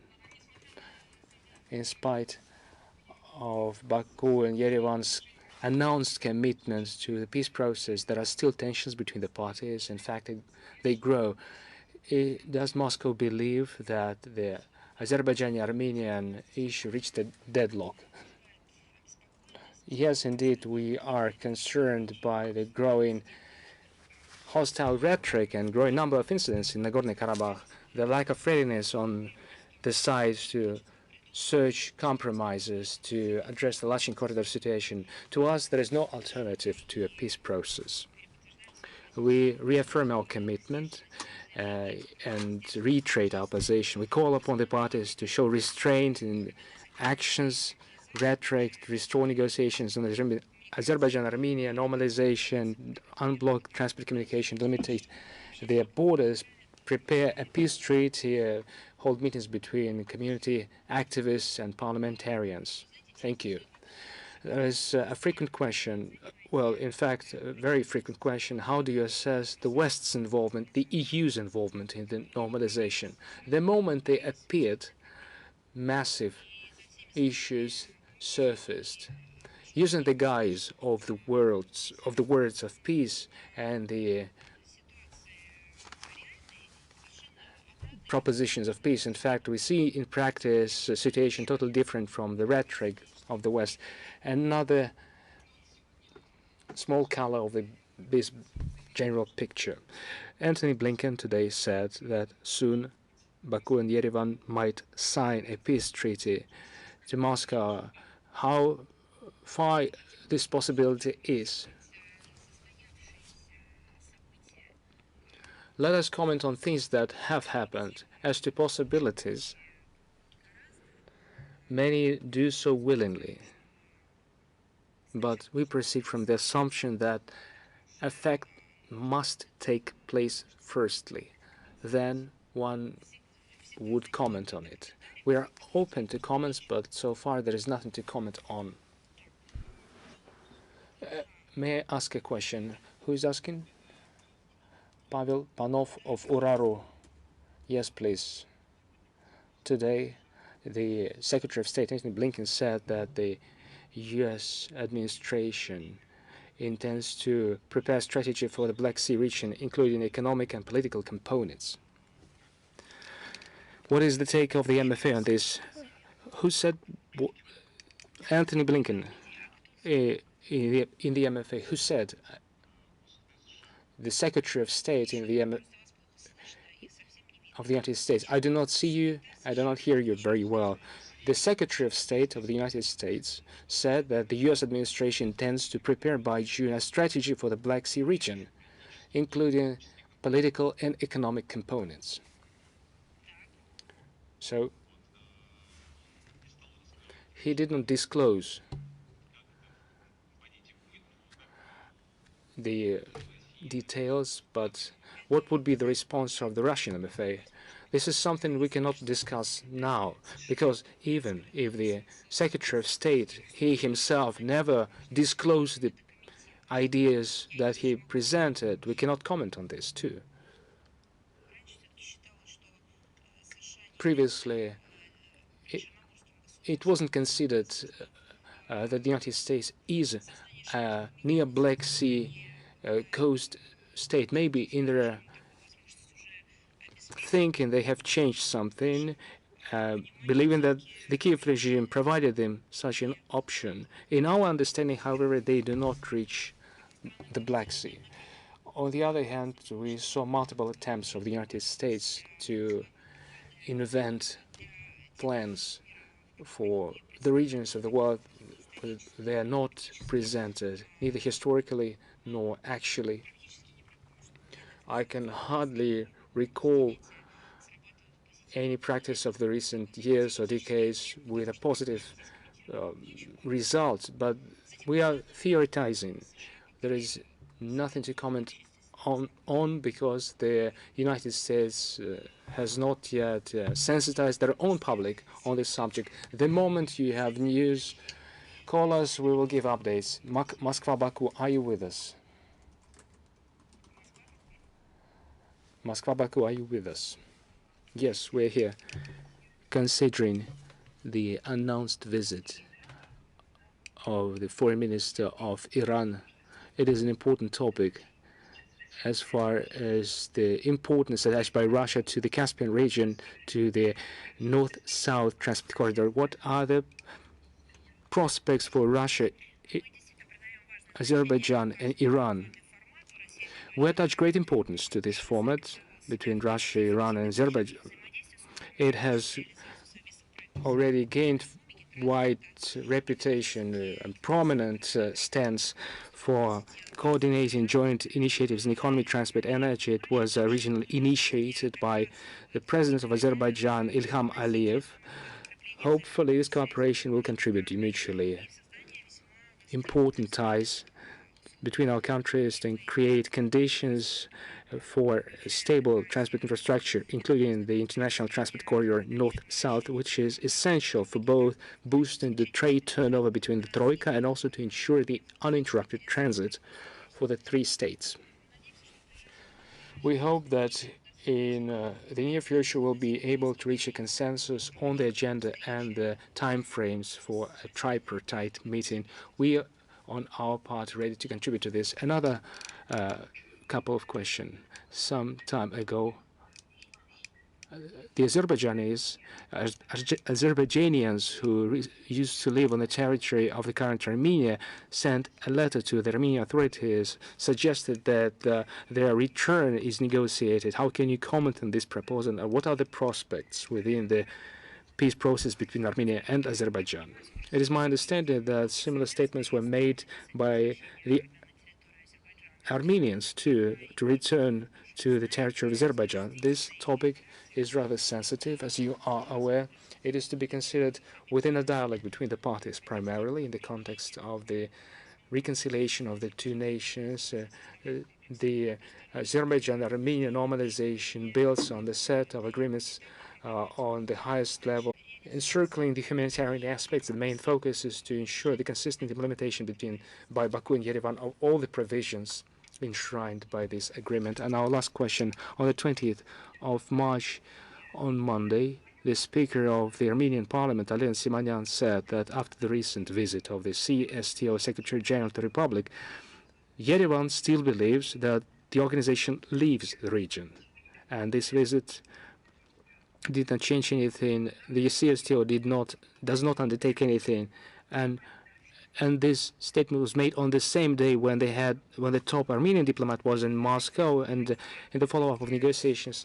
I'm sorry, Anna. Let me say the following.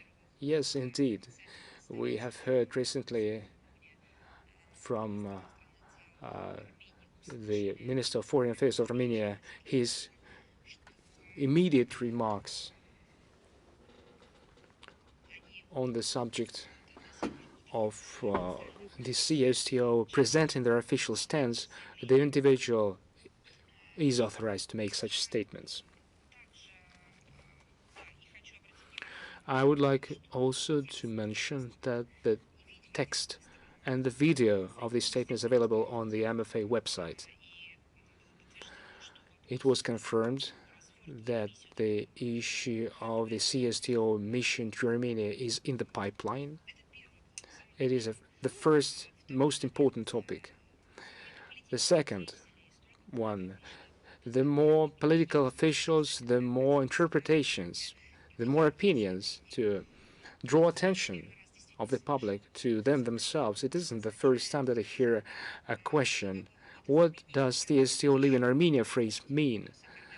This is the question that I would like to redirect to the Armenian counterparts, and also add the question, those who say this? How do they see the CSTO entering Armenia if they note it's leaving Armenia? How do they see the CSTO entering Armenia as food for thought, so to speak? If it is more, there have been statements that the EU mission is being used to escalate the situation. What is your take on this? Please repeat. The Azerbaijani side said that the EU mission is being currently used for escalation purposes. As we have said today, there is a strong need to reduce the tensions in rhetoric in order to prevent escalation from taking place. I have said that there is no added value in the Western participation in the settlement, as they put it, in the conflict. We do not see it. It should have a manifestation. We should note some successes through their actions. No matter what you say, there is no practical confirmation to your words, and this is our stance too. Reuters, are you with us? Yes. Maria Vladimirovna, good afternoon. We have two questions. On the 21st of March, Bloomberg specifically said that Hungary blocked a joint statement by the EU on the ICC arrest warrant, as you have mentioned today. And they said Hungary may speak separately. But my question is, what is Moscow's take on Hungary? Hungary's position that is now, so to speak, out of the common alignment, and Hungary's unwillingness to put their signature under the statement. Firstly, if we comment the attitude of every state on this verdict will require over 200 comments, focus on every country. You have focused on the association.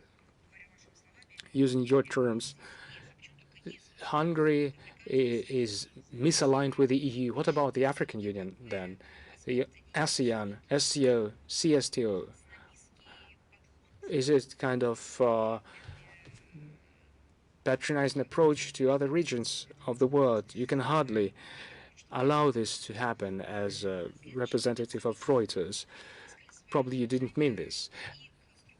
Secondly, we spoke on the organization of the ICC on multiple occasions here during the briefings. And we also expressed our attitude to the performance that took place. Those who expressed their solidarity with us, to us, they see the situation realistically without approximate views. They have been realistic. Those, however, that support the ICC decision and promote it as a flag, holding it high as a banner, running on and on, clearly these were the countries that were promoting and developing this whole organization by investing money, among other things, in order for this decision to be made. It is an obvious fact. It is a response from ardent supporters has already been pre-concocted before the actual decision was made. Well, it is an obvious fact.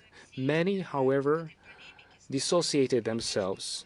I mean, these many countries decided not to take part in these discussions, understanding that it is the US and the UK that are behind all this, and it results in nothing but an additional fit of hysteria. So I don't find it necessary to comment on a point of view of an individual country. This performance fits into the general mold of the Sabbath organized by the West on various occasions. This is my answer to you.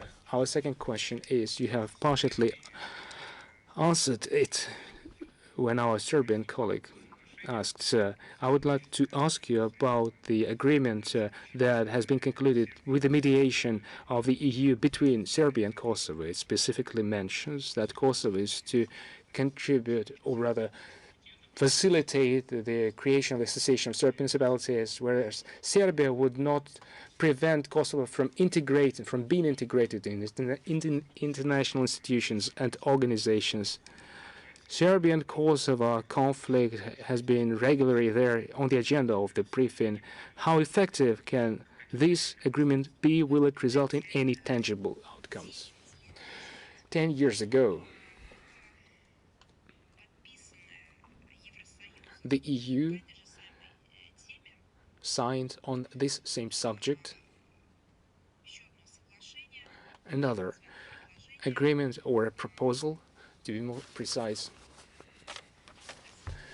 It dealt with the building of the Association of Serb Municipalities in Kosovo with executive authorities 10 years ago. Why aren't you interested in the efficiency of its implementation? I will answer for you. It has never been implemented. It hasn't been implemented with the full unwillingness, active unwillingness of Brussels to contribute to its implementation. On your first question, so to discuss the implementation of a new proposal without taking into account that the previous one has never been implemented, it is an impossible thing to do. We can sign some more proposals of the EU, but we need to consider the agreements reached previously between the parties. To give you a case in point, for 10 years there has been no effect to an agreement that was signed between the parties with specific obligations. To add, with reference to your subject, the EU's proposals to normalize relations between Belgrade and Pristina, they are in fact only verbal intentions. It is the format. Kosovo and Albanian activists will find it even more easy to undermine them, as opposed to the written things. We understand mediators who are backed by the United States seek to undermine the UN Security Council resolution 1244, among others. In light of this, another political declaration has been presented as a breakthrough, fateful achievement. No surprise, Washington was quick to call the implementation of the main agreement between Pristina and Belgrade as a legally binding one. The EU announced it's going to be included in the negotiation frameworks of Serbia. The EU plan, however, obviously follows the template of Kosovo and Albania. For the sake of Kosovars, they even erased the mention of the cessation of Serb municipalities in Kosovo as a precondition for the survival of the Serbian population in the region. To give you a full picture, all these disadvantages testify to the fact that there is no alternative to a cornerstone resolution 1244 of the UN Security Council, which enshrines the legal framework of the Kosovo settlement, whether one likes it or not. Do we have the RTVR with us? Yes, good afternoon, Madam Zakharova. I have two questions. On March 21st, Sechikov in the broadcast of the First Channel said that those who want to join BRICS have suggested to introduce such a currency. I would like to recall that the idea of creating a reserve currency based on the BRICS was voiced by the president of our countries during BRICS summit on June 23, 2022. In January 2023, the Brazilian had also voiced for this proposal.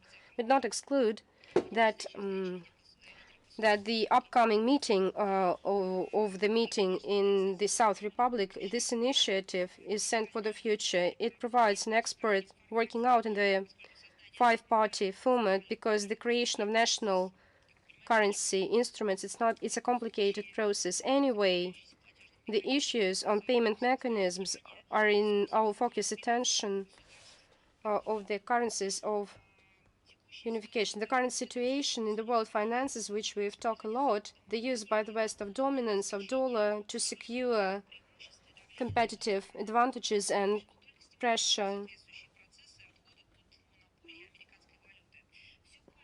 The more countries are thinking about increasing the role of alternative means of payments, and BRICS is not an exclusion. And this is made not only to disrupt the current system in order to survive, how in the unilateral sanctions the West destroys a multi-year financial mechanisms. Thank you. And my second question. We've talked a lot today about the visit to Russia of China. I would like to focus on the visit of Prime Minister of Japan to Kiev. How do you assess such a visit? I believe that it's a kind of obligations in terms of the Group of Seven in order to implement the plan of trips to Kiev. I believe that they have a kind of a schedule who follow the Washington logic, and they should report on their trips they've made. Maybe you can change the focus for assessments of the visit or negotiations between the President of Russia and the head of China. We are not so interested in this topic. Take into account the state of the Kiev regime and the Japan's stance, we are quite clear. Media cooperation with China, is it with us? Good afternoon. We have 3 questions. I would like to ask you, can you please not repeat? If it's possible, can you comment the visit I've just made so, answering the question of your colleague? You can send you additional materials. Then my second questions. The concept of single unity was first promoted in Gimu. As you see, this concept in the context of a complicated international humanitarian situation, can you assess the prospects of its development? I would like to say that Russia at the top level has welcomed this concept. It was introduced by our Chinese friends. The joint statement of leaders of state on the February 4th, 2023 was also mentioned this issue. On March 21st of this year, the President of Russian Federation and China accepted a joint declaration which talks about the statement, the following. Russia mentions the positive dynamic of building a common destiny to unite efforts in responses to global challenges. Thank you. Yet another question. Not long ago, the Minister of Foreign Affairs of China published a report, The Situation of Democracy in the United States. It represents various facts, comments, and experts' assessments. How do you see this report? How do you see also this report, and how do you assess the situation with democracy in the United States? We mentioned high professionals, our Chinese counterparts, who prepare such reports. It was a top-level report. It is not based on pulled-out facts, but on the real events and the dynamic in the specific countries. So we are grateful for such work. As for us, we use this report in the relevant reports of our ministry on the situation with human rights, including in the United States, which we annually prepare in the framework of the Ministry of the Interior of Russia on human rights, democracy, and rule of law. We would like to publish such a report in the first half of the current year. I hope that both documents, both Russian and China, will be of high interest will be considered by human rights organizations of the United Nations as well as other international organizations. Now let's move on. Do you have information agency Anadolu? Yes, good afternoon, Madam Zakharova. Today we have two questions. The first one, we hear a lot declarations and statements about increasing potential nuclear conflict. So how do you see organizing direct negotiations between the West and Russia on Ukraine? I believe that you did not attentively followed me as well as Mr. Lavrov's press conference, including his statements, including in recent days and weeks. All alternatives for discussions of the brokers' initiatives where they see the word peace is blocked by the West at the political level. The Kiev regime has blocked at the legislative level. So, nothing new. Madam Zakharova, I mean, not as a broker, but direct. I'm talking about direct negotiations. But you've heard the statement made by Blinken and other actors. They declare against the talks of two great powers about some peaceful initiatives. They state that there is no time and the right historical situation to stop hostilities, and we need to supply more weapons with radioactive component. This question should be addressed not to us. When we were asked and suggested to hold direct negotiations, we have responded in an adequate way. But when this call was blocked, so we record this and believe and see clearly their position. So at this moment, they completely block all such rhetorics in favor of increasing aggression and escalation of the conflict. Thank you. And my second question. Will be any repercussions for the German mass media after publication of a report of the Germany's government regarding journalists and their complicity with the work of special forces of Germany? We've talked a lot about this issue and about German journalists, that they have biased position, they are paid by German political forces, that they tend to propagate and self-censorship. We cited examples. It became obvious that the government of Germany has a habit to rule in the media environment when they stopped to remove from broadcasting the Russia Today channel, and they decided to interfere in the sovereign affairs of the states. And they did so. We're talking about pressure on Russian journalists. We're talking that behind the decision of German banks on blocking accounts and making obstacles to Russia, they denied it. Now, they themselves, the German mass media, published the relevant materials provided by the Germans, which says that the government of Germany, despite their statements, including Ms. Baerbock in Moscow, statements about their non-interference, they not even interfere, they pay and moderate the content. They continue to do so. So there is nothing new here. Now, as for our response, we've made it publicly. If this will affect the work of German journalists here, of course, we've always maintained our position. If there will be persecutions of our journalists in German, so we will take countermeasures. We are welcoming the journalists who respect the Russian legislation. So we respect such media.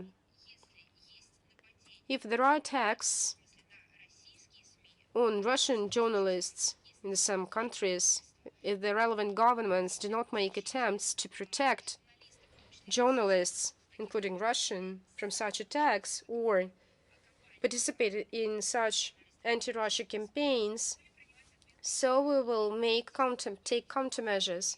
Nobody will be in exclusion.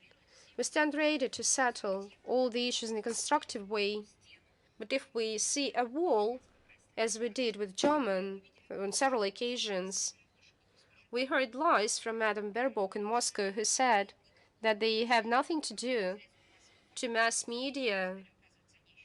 Now they are paying, it turns out that they are paying them. So there is no possibility to be heard, then countermeasures, and I'm talking sincerely, we will take such countermeasures. Thank you. But as I see it, they are enjoying all privileges of accreditation granted to them by our foreign ministry.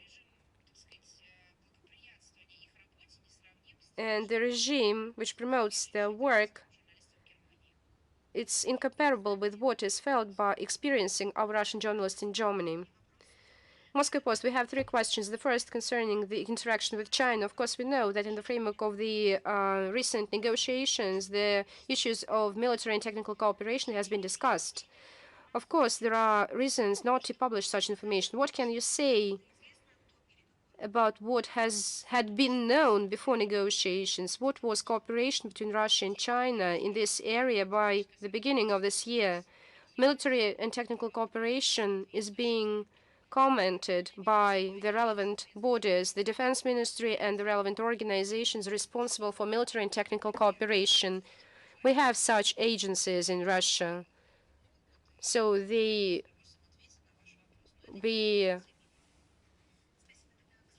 answer your questions with pleasure. Now another question. What can you say about reaction on the raid of the Kievo-Pechorsk Lavra? What else Russia can take with this in this regard? I've already commented that there is almost no reaction in the world.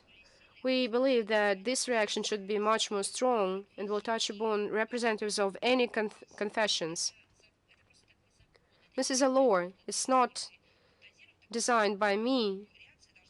So we are waiting a strong response, but we don't see any, unfortunately. And thank you. The last question. What is the reaction for Ankara's decision to ban re-export to Russia of sanctioned goods?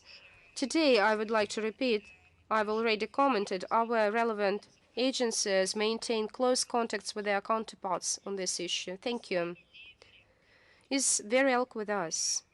Yes, good afternoon, Maria Vladimirovna. I have several issues, several questions. The first one, during the last press conference with Armenia, Mr. Lavrov stated that Russia supports Nikol Pashinyan's position as for the security guarantees to the Nagorno-Karabakh citizens and between Ankara and Baku. So in this regard, I have a question. Does it mean that Russia abandoned its own peace project which provide for a status of Nagorno-Karabakh?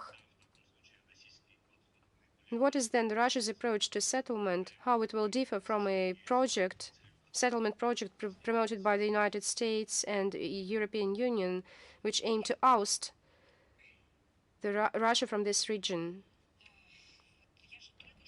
I've just said that we see as the basis of the settlements and implementation of multilateral agreements. I've just mentioned this.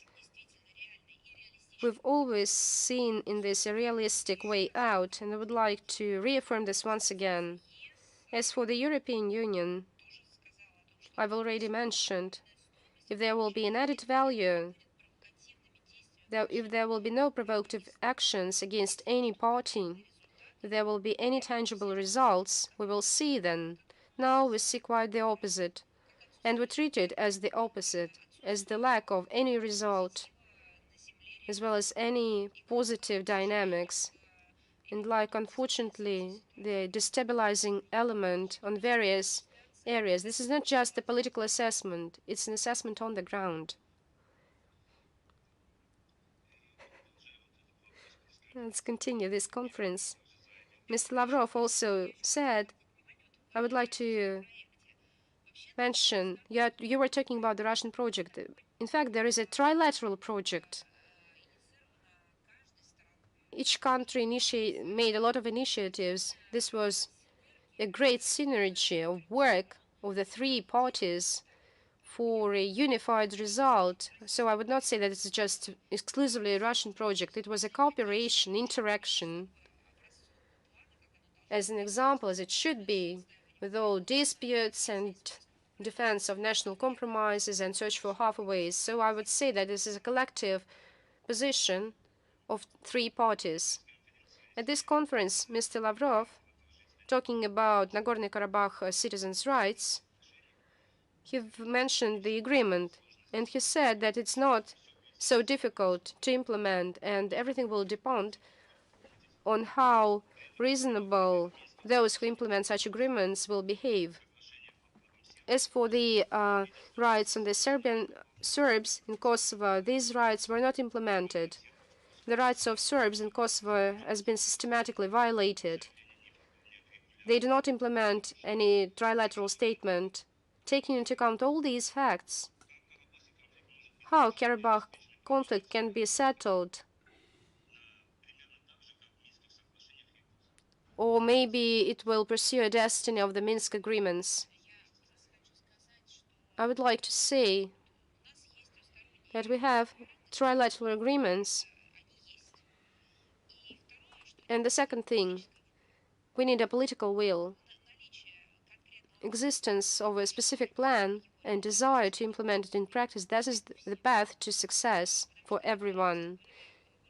Because these agreements were elaborated by everyone. They were not imposed.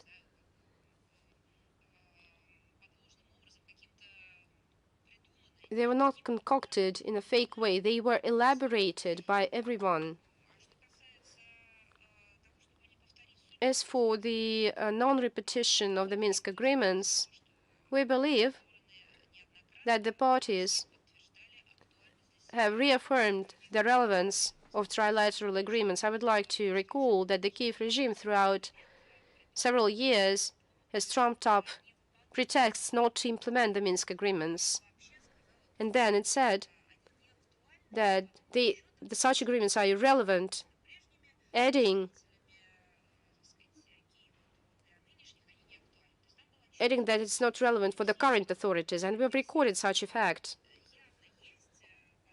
that there is a kind of fake on behalf of the Kiev regime, as well as fix the undesire of the sponsors of this project, of those who were responsible for the Kiev regime, to back implementation by them. The absence of political will, that's what we cited on many occasions, and that is the answer to one of your questions. But you have said about approaches of the parties, and we see that throughout 100 days, the Aksak blockade, as well as other violations, has never been discussed.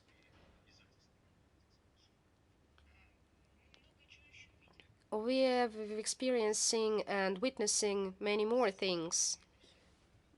We have good eyesight.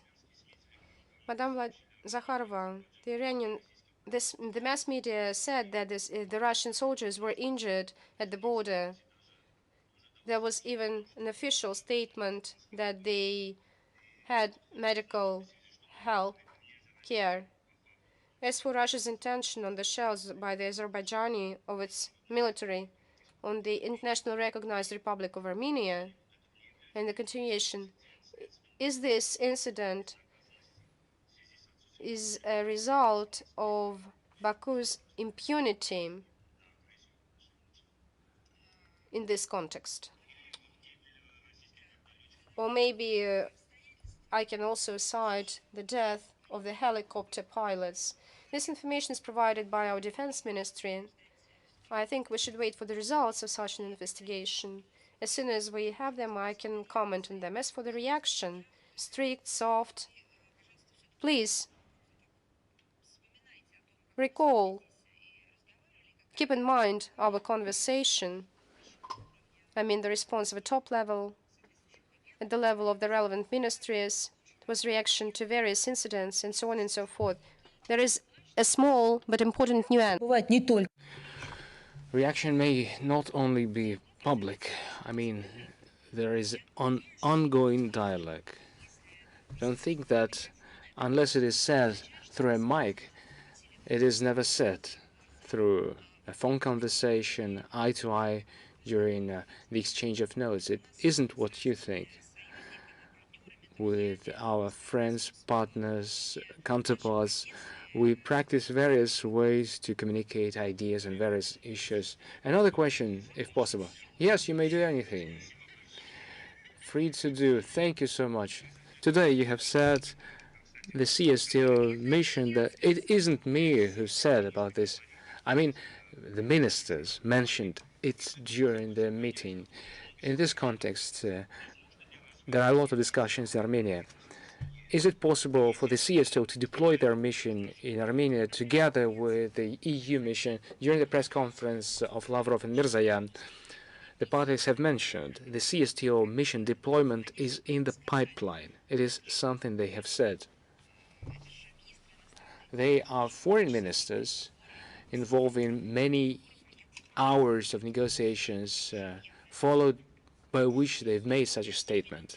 Moving on, is Vestnik Kavkaz with us? Yes. Good afternoon, Ms. Zakharova. You have partially touched upon the topic that we would like to discuss too. During the negotiations between Lavrov and Mirzayan, Foreign Minister of Armenia, he said that Yerevan hopes Moscow would send an international mission to Karabakh. What is Russia's take on the Armenian decision to deploy any international mission in Karabakh? In accordance with the tripartite statement of Russia, Azerbaijan, Armenia, dated the 9th of November 2020, Nagorno-Karabakh hosts the Russian peacekeeping troops. Our peacekeepers take consistent steps to ensure stability and security in the region and prevent escalation from taking place. A lot depends, of course, on political will and real focus of the parties to settle existing issues and find solutions. It is imperative that they stick to the existing agreements, considering they are tripartite agreements. They have outlined a roadmap for Armenian Azerbaijani normalization. As far as the new mission is concerned, it requires a consent both from Yerevan and Baku. Such consent cannot be seen now. I mean, there has been no consent from the two parties. Tverskaya 13, are you with us? Good afternoon, Ms. Zakharova.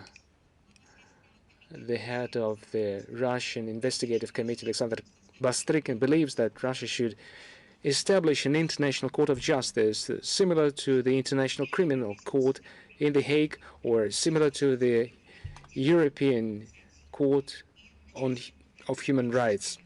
Does the MFA support this initiative? Are there any preparations to create an international court of justice? What friendly states have already supported this idea? I have no information about ready solutions so far. It has all been in the making. The moment we have some concrete information, I will share it with you. Many international organizations, such as International Criminal Court, have long lost their reputation by presenting their own made-up functions as an international point of absolute. Not only do they deviate from international law, deviate from historical truth or logic of events. In fact, they do things that substitute in the public minds the value of universal organizations, the truthfulness. The more provocations of this kind we see, the more the international community would have questions as to what should be the next steps. You cannot claim international law does not exist because the Western states have made every possible action to destroy it. No, in fact, it persists, and the questions as to the solutions, there will be more and more. We have more questions. Former National Security Advisor to the US President John Bolton encouraged Ukraine to deal strikes deep in the territory of Russia. Can we say that international statements this week on this subject have reached a new stage? When will the experts realize they exacerbate the situation only? I will not touch upon the issue in the international from the international viewpoint. In my opinion, such statements can only be made by eccentric individuals with unstable mentality. Many statements that we hear from the United States, from the UK, by officials, non-official people, they is exactly the description that can be ascribed to them. Another question. Yesterday we saw a piece of news. The Minister of Culture of Ukraine said there are no good Russians. This is what he said. And those who condemn the actions of Russia are only useful. Why do you narrow the scope of the problem? They have been questioning the issue of Russians in the first place. If they believe we are not Russians, we believe we are not Russia, we are Moscow instead, and there is no differentiation between the good and the bad. The world sees a global substitution of notions. Now the president of Moldova signed a law replacing the Moldovan language with the Romanian one, having a Romanian passport. At the same time, we are being told too that there are no men and women. Instead, there is a biological substance that can decide for itself who or what it is in a single body. We have been told there is no family. There are core partners, A, B, C. The list goes on and on. There are many impossible things surfacing, the global substitution of notions. And now we see attempts to impose these on us. We resist, and this belongs to this same category. We have been told there is no Russia. Then they say they are Rus. There have been things like calling us Moscovia, then being Moscow region, Moscovia, Podmoskovia. Well, the attitude to this is as follows. It's just a certain period of the morbid state. Everyone experiences difficulties. Countries, nations, historically experience difficult chapters in their history. Some repent afterwards, some do some homework to improve, some attempt to reintegrate past into the future with varying success. Different communities overcome different difficulties in a different way. Now Ukraine faces a horrific stage of its history. It was brought there through deception, through false promises. Those who gave money, those who made promises, lied, said one on the other. It is Washington primarily, followed by the EU. They brought them to this place, and now they're mocking them. They're destroying them openly.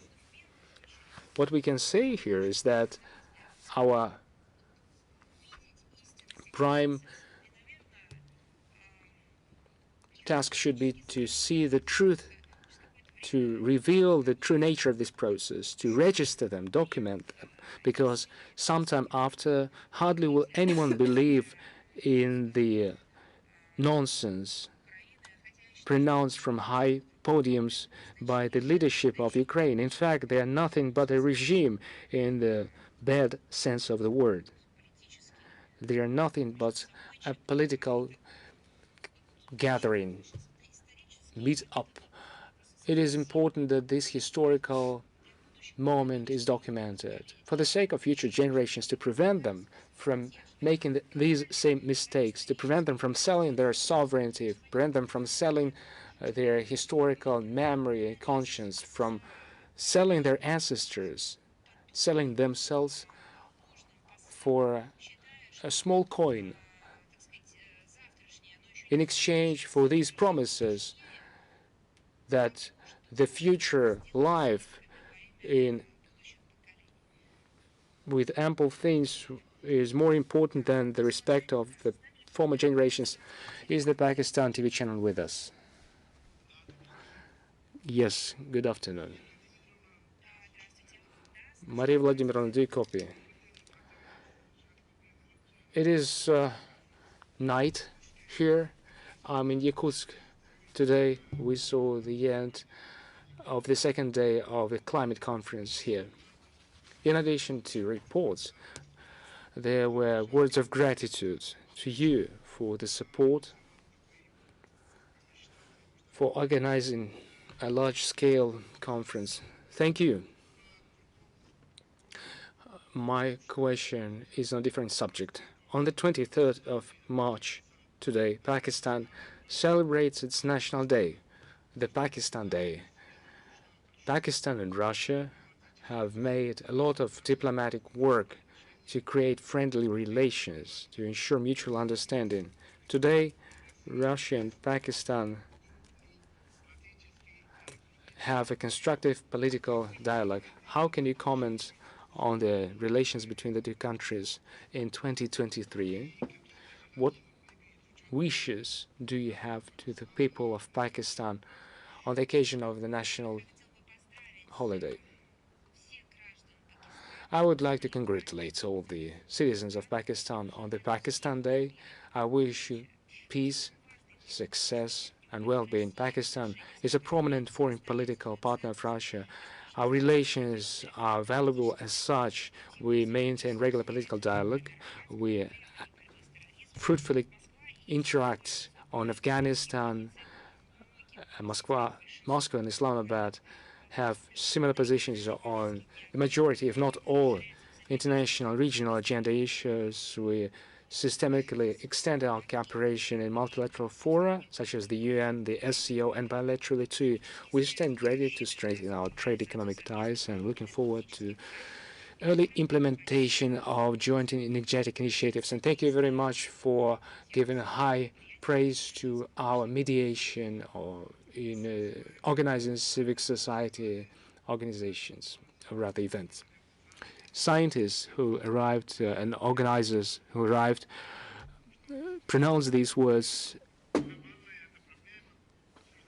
This issue has been on a global discussion, and the conference, with your support, can testify to this support. Finland, are you with us? Helsinki and Sanomat, are you with us? Thank you very much. Good afternoon. Turkey and Hungary will soon probably ratify the Finnish membership in NATO. It is known that Russia is against the extension of NATO. Did Russia attempt to influence Turkey and Hungary in order to slow down the process of Finland joining in NATO? If yes, then in what ways? We never concealed our approaches. We openly, honestly explained our views on the common security, and we see risks related to divisions between their security, drawing dividing lines, ensuring your security at the expense of others. This is something we have always openly discussed. There are multiple dedicated activities, conferences, symposiums. They were dedicated to the subject. So it isn't the issue of specific parties that we try to persuade. In fact, we were doing this globally. We called upon everyone to build peace on various multilateral grounds. We suggested formats we were ready to work on, but the collective West, unfortunately, said no to us. As to the new extension of NATO, not only does it prevent us from addressing the European security issues, of which there is a backlog. In fact, they exacerbate it. The open door policy of the alliance seeks to expand NATO to the utmost extent geographic-wise, and also to ensure the necessary potential to contain unwanted states, regimes. First and foremost, Russia. We saw a multitude of NATO bases growing around our borders in the recent years. As to the Finnish decision to join NATO, it hardly can be considered balanced. It was without public discussion under pressure of unprecedented Russophobic hysteria campaign in the media, among other. We understand that it is the United States and a number of alliance members that are behind this.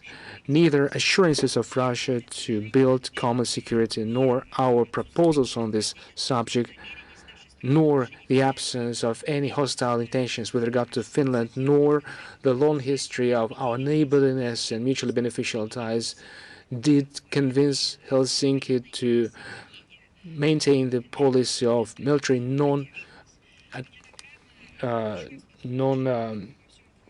non-support, non-alignment, which was the traditional Finnish policy. On multiple occasions, we openly and honestly emphasize the counterproductive nature of this step. It only exacerbates military political situation in Europe, militarizes Baltic region, causes the growth of tensions in the Arctic region. There is a plethora of issues. The Russian-Finnish issues have already seen serious repercussions because of the decisions taken by Helsinki in the economic dimension, among others. Is the Posolskaya жизнь with us? Yes. Maria Vladimirovna, good afternoon. We have one. On the 23rd of March, 2023, the Muslims worldwide celebrate the holy month of Ramadan, which will last until the 21st of April. Ramadan is a special time. On this month, it is the time of reading the Quran and praying to make good deeds. There are culpable actions of Ukrainian soldiers that burn the Quran and Holy Scripture. And during the previous briefing, I asked a question about the forum which would bring together the Islamic world and Russia. There are many friends in this world. We'd like to hear your words of congratulations on the occasion of the holy month of Ramadan. First and foremost, of course, I have my best congratulations to the Muslims, or Muslims speaking in general, and personally speaking. But I express my solidarity in my personal capacity as far as respectful attitude to all global relations is concerned, to all those who have peaceful worship of their religion in accordance with traditions, laws, practicing religious views and beliefs, things that have been in the making for decades, the dialogues of civilizations, the alliance of civilizations, the dialogue of cultures. Our country is, in fact, a melting pot of all this, not because it has been written somewhere in Western concepts. No, it is our traditional way of living. So I extend my best congratulations. And no matter how you consider them, whether it is my personal or official capacity, as for the horrific case that you have mentioned, I have commented on this. The actions of the Ukrainian soldiers are very provocative in nature, dangerous. They seek to insult the sentiments of all Muslims outside of the context of an individual country. These episodes call for specific investigation, consolidation of international efforts to bring the culprits to justice in order to prevent this happening from ever again, to prevent this from being used to instigate religious intolerance, let alone conflict, God forbid. We understand that international Western organizations can hardly express anything of this kind. The Ukrainian army has a prevailing disregard of other cultures, conventions. It belongs to many years of the theomachist policy of the Kiev regime.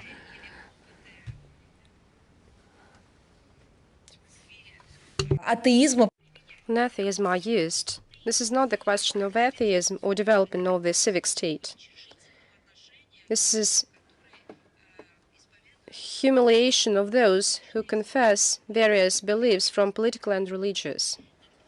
I would like to that infringement of the rights can hardly build up interethnic reconciliation in this country. I would like to repeat, Russia respects believers of all confessions. We condemn such unacceptable acts and call on the Ukrainian authorities to respect the rights of the believers regardless of their confessional affiliation. The holy month of Ramadan, this is a special time for all the Muslims. The fasting provides for spiritual purification and focus and concern about the family, reconciliation with those with whom you had quarrels and disputes. We wish the Russian Muslims, and let me say that all their spiritual brothers, peaceful fasting, the well-being, tolerance, and focus on the good. So all the best wishes. So I join all the wishes. Thank you very much. Is a journal of our compatriots together here with us? Yes, always with you. Madam Zakharova, I have a question. Russia has reoriented its policy to the east. Can it happen that our compatriots in the European Union will become some kind of secondary compatriots and less protected on behalf of Russia? Is the Constitutional Congress of the International Movement of Russophiles, there were no representatives from the EU. Does it a trend to declining support of compatriots living in the EU? Because their life is very hard now. We are not reorienting to the east. We implement the possibilities which are really open to us. If we see, on behalf of EU, the Western countries, they built up any obstacles, they cordon off. They are cordoning off. This is a fact of our life. So let us reorient to the avenues, the more efficient avenues. We maintain a multifaceted policy, so there is no need to say about coup d'etat or reorientation. And the second point, this Constitutional Congress of the International Movement of Russophiles, which was held on March 14th in Moscow, brought together delegates from 42 countries of the world, including the European countries. And as you said that there were many few representatives of the EU, it's not our lack of desire. We've always supported, without any division into countries, into compatriots. This is our culture, history, with our ties, humanitarian ties.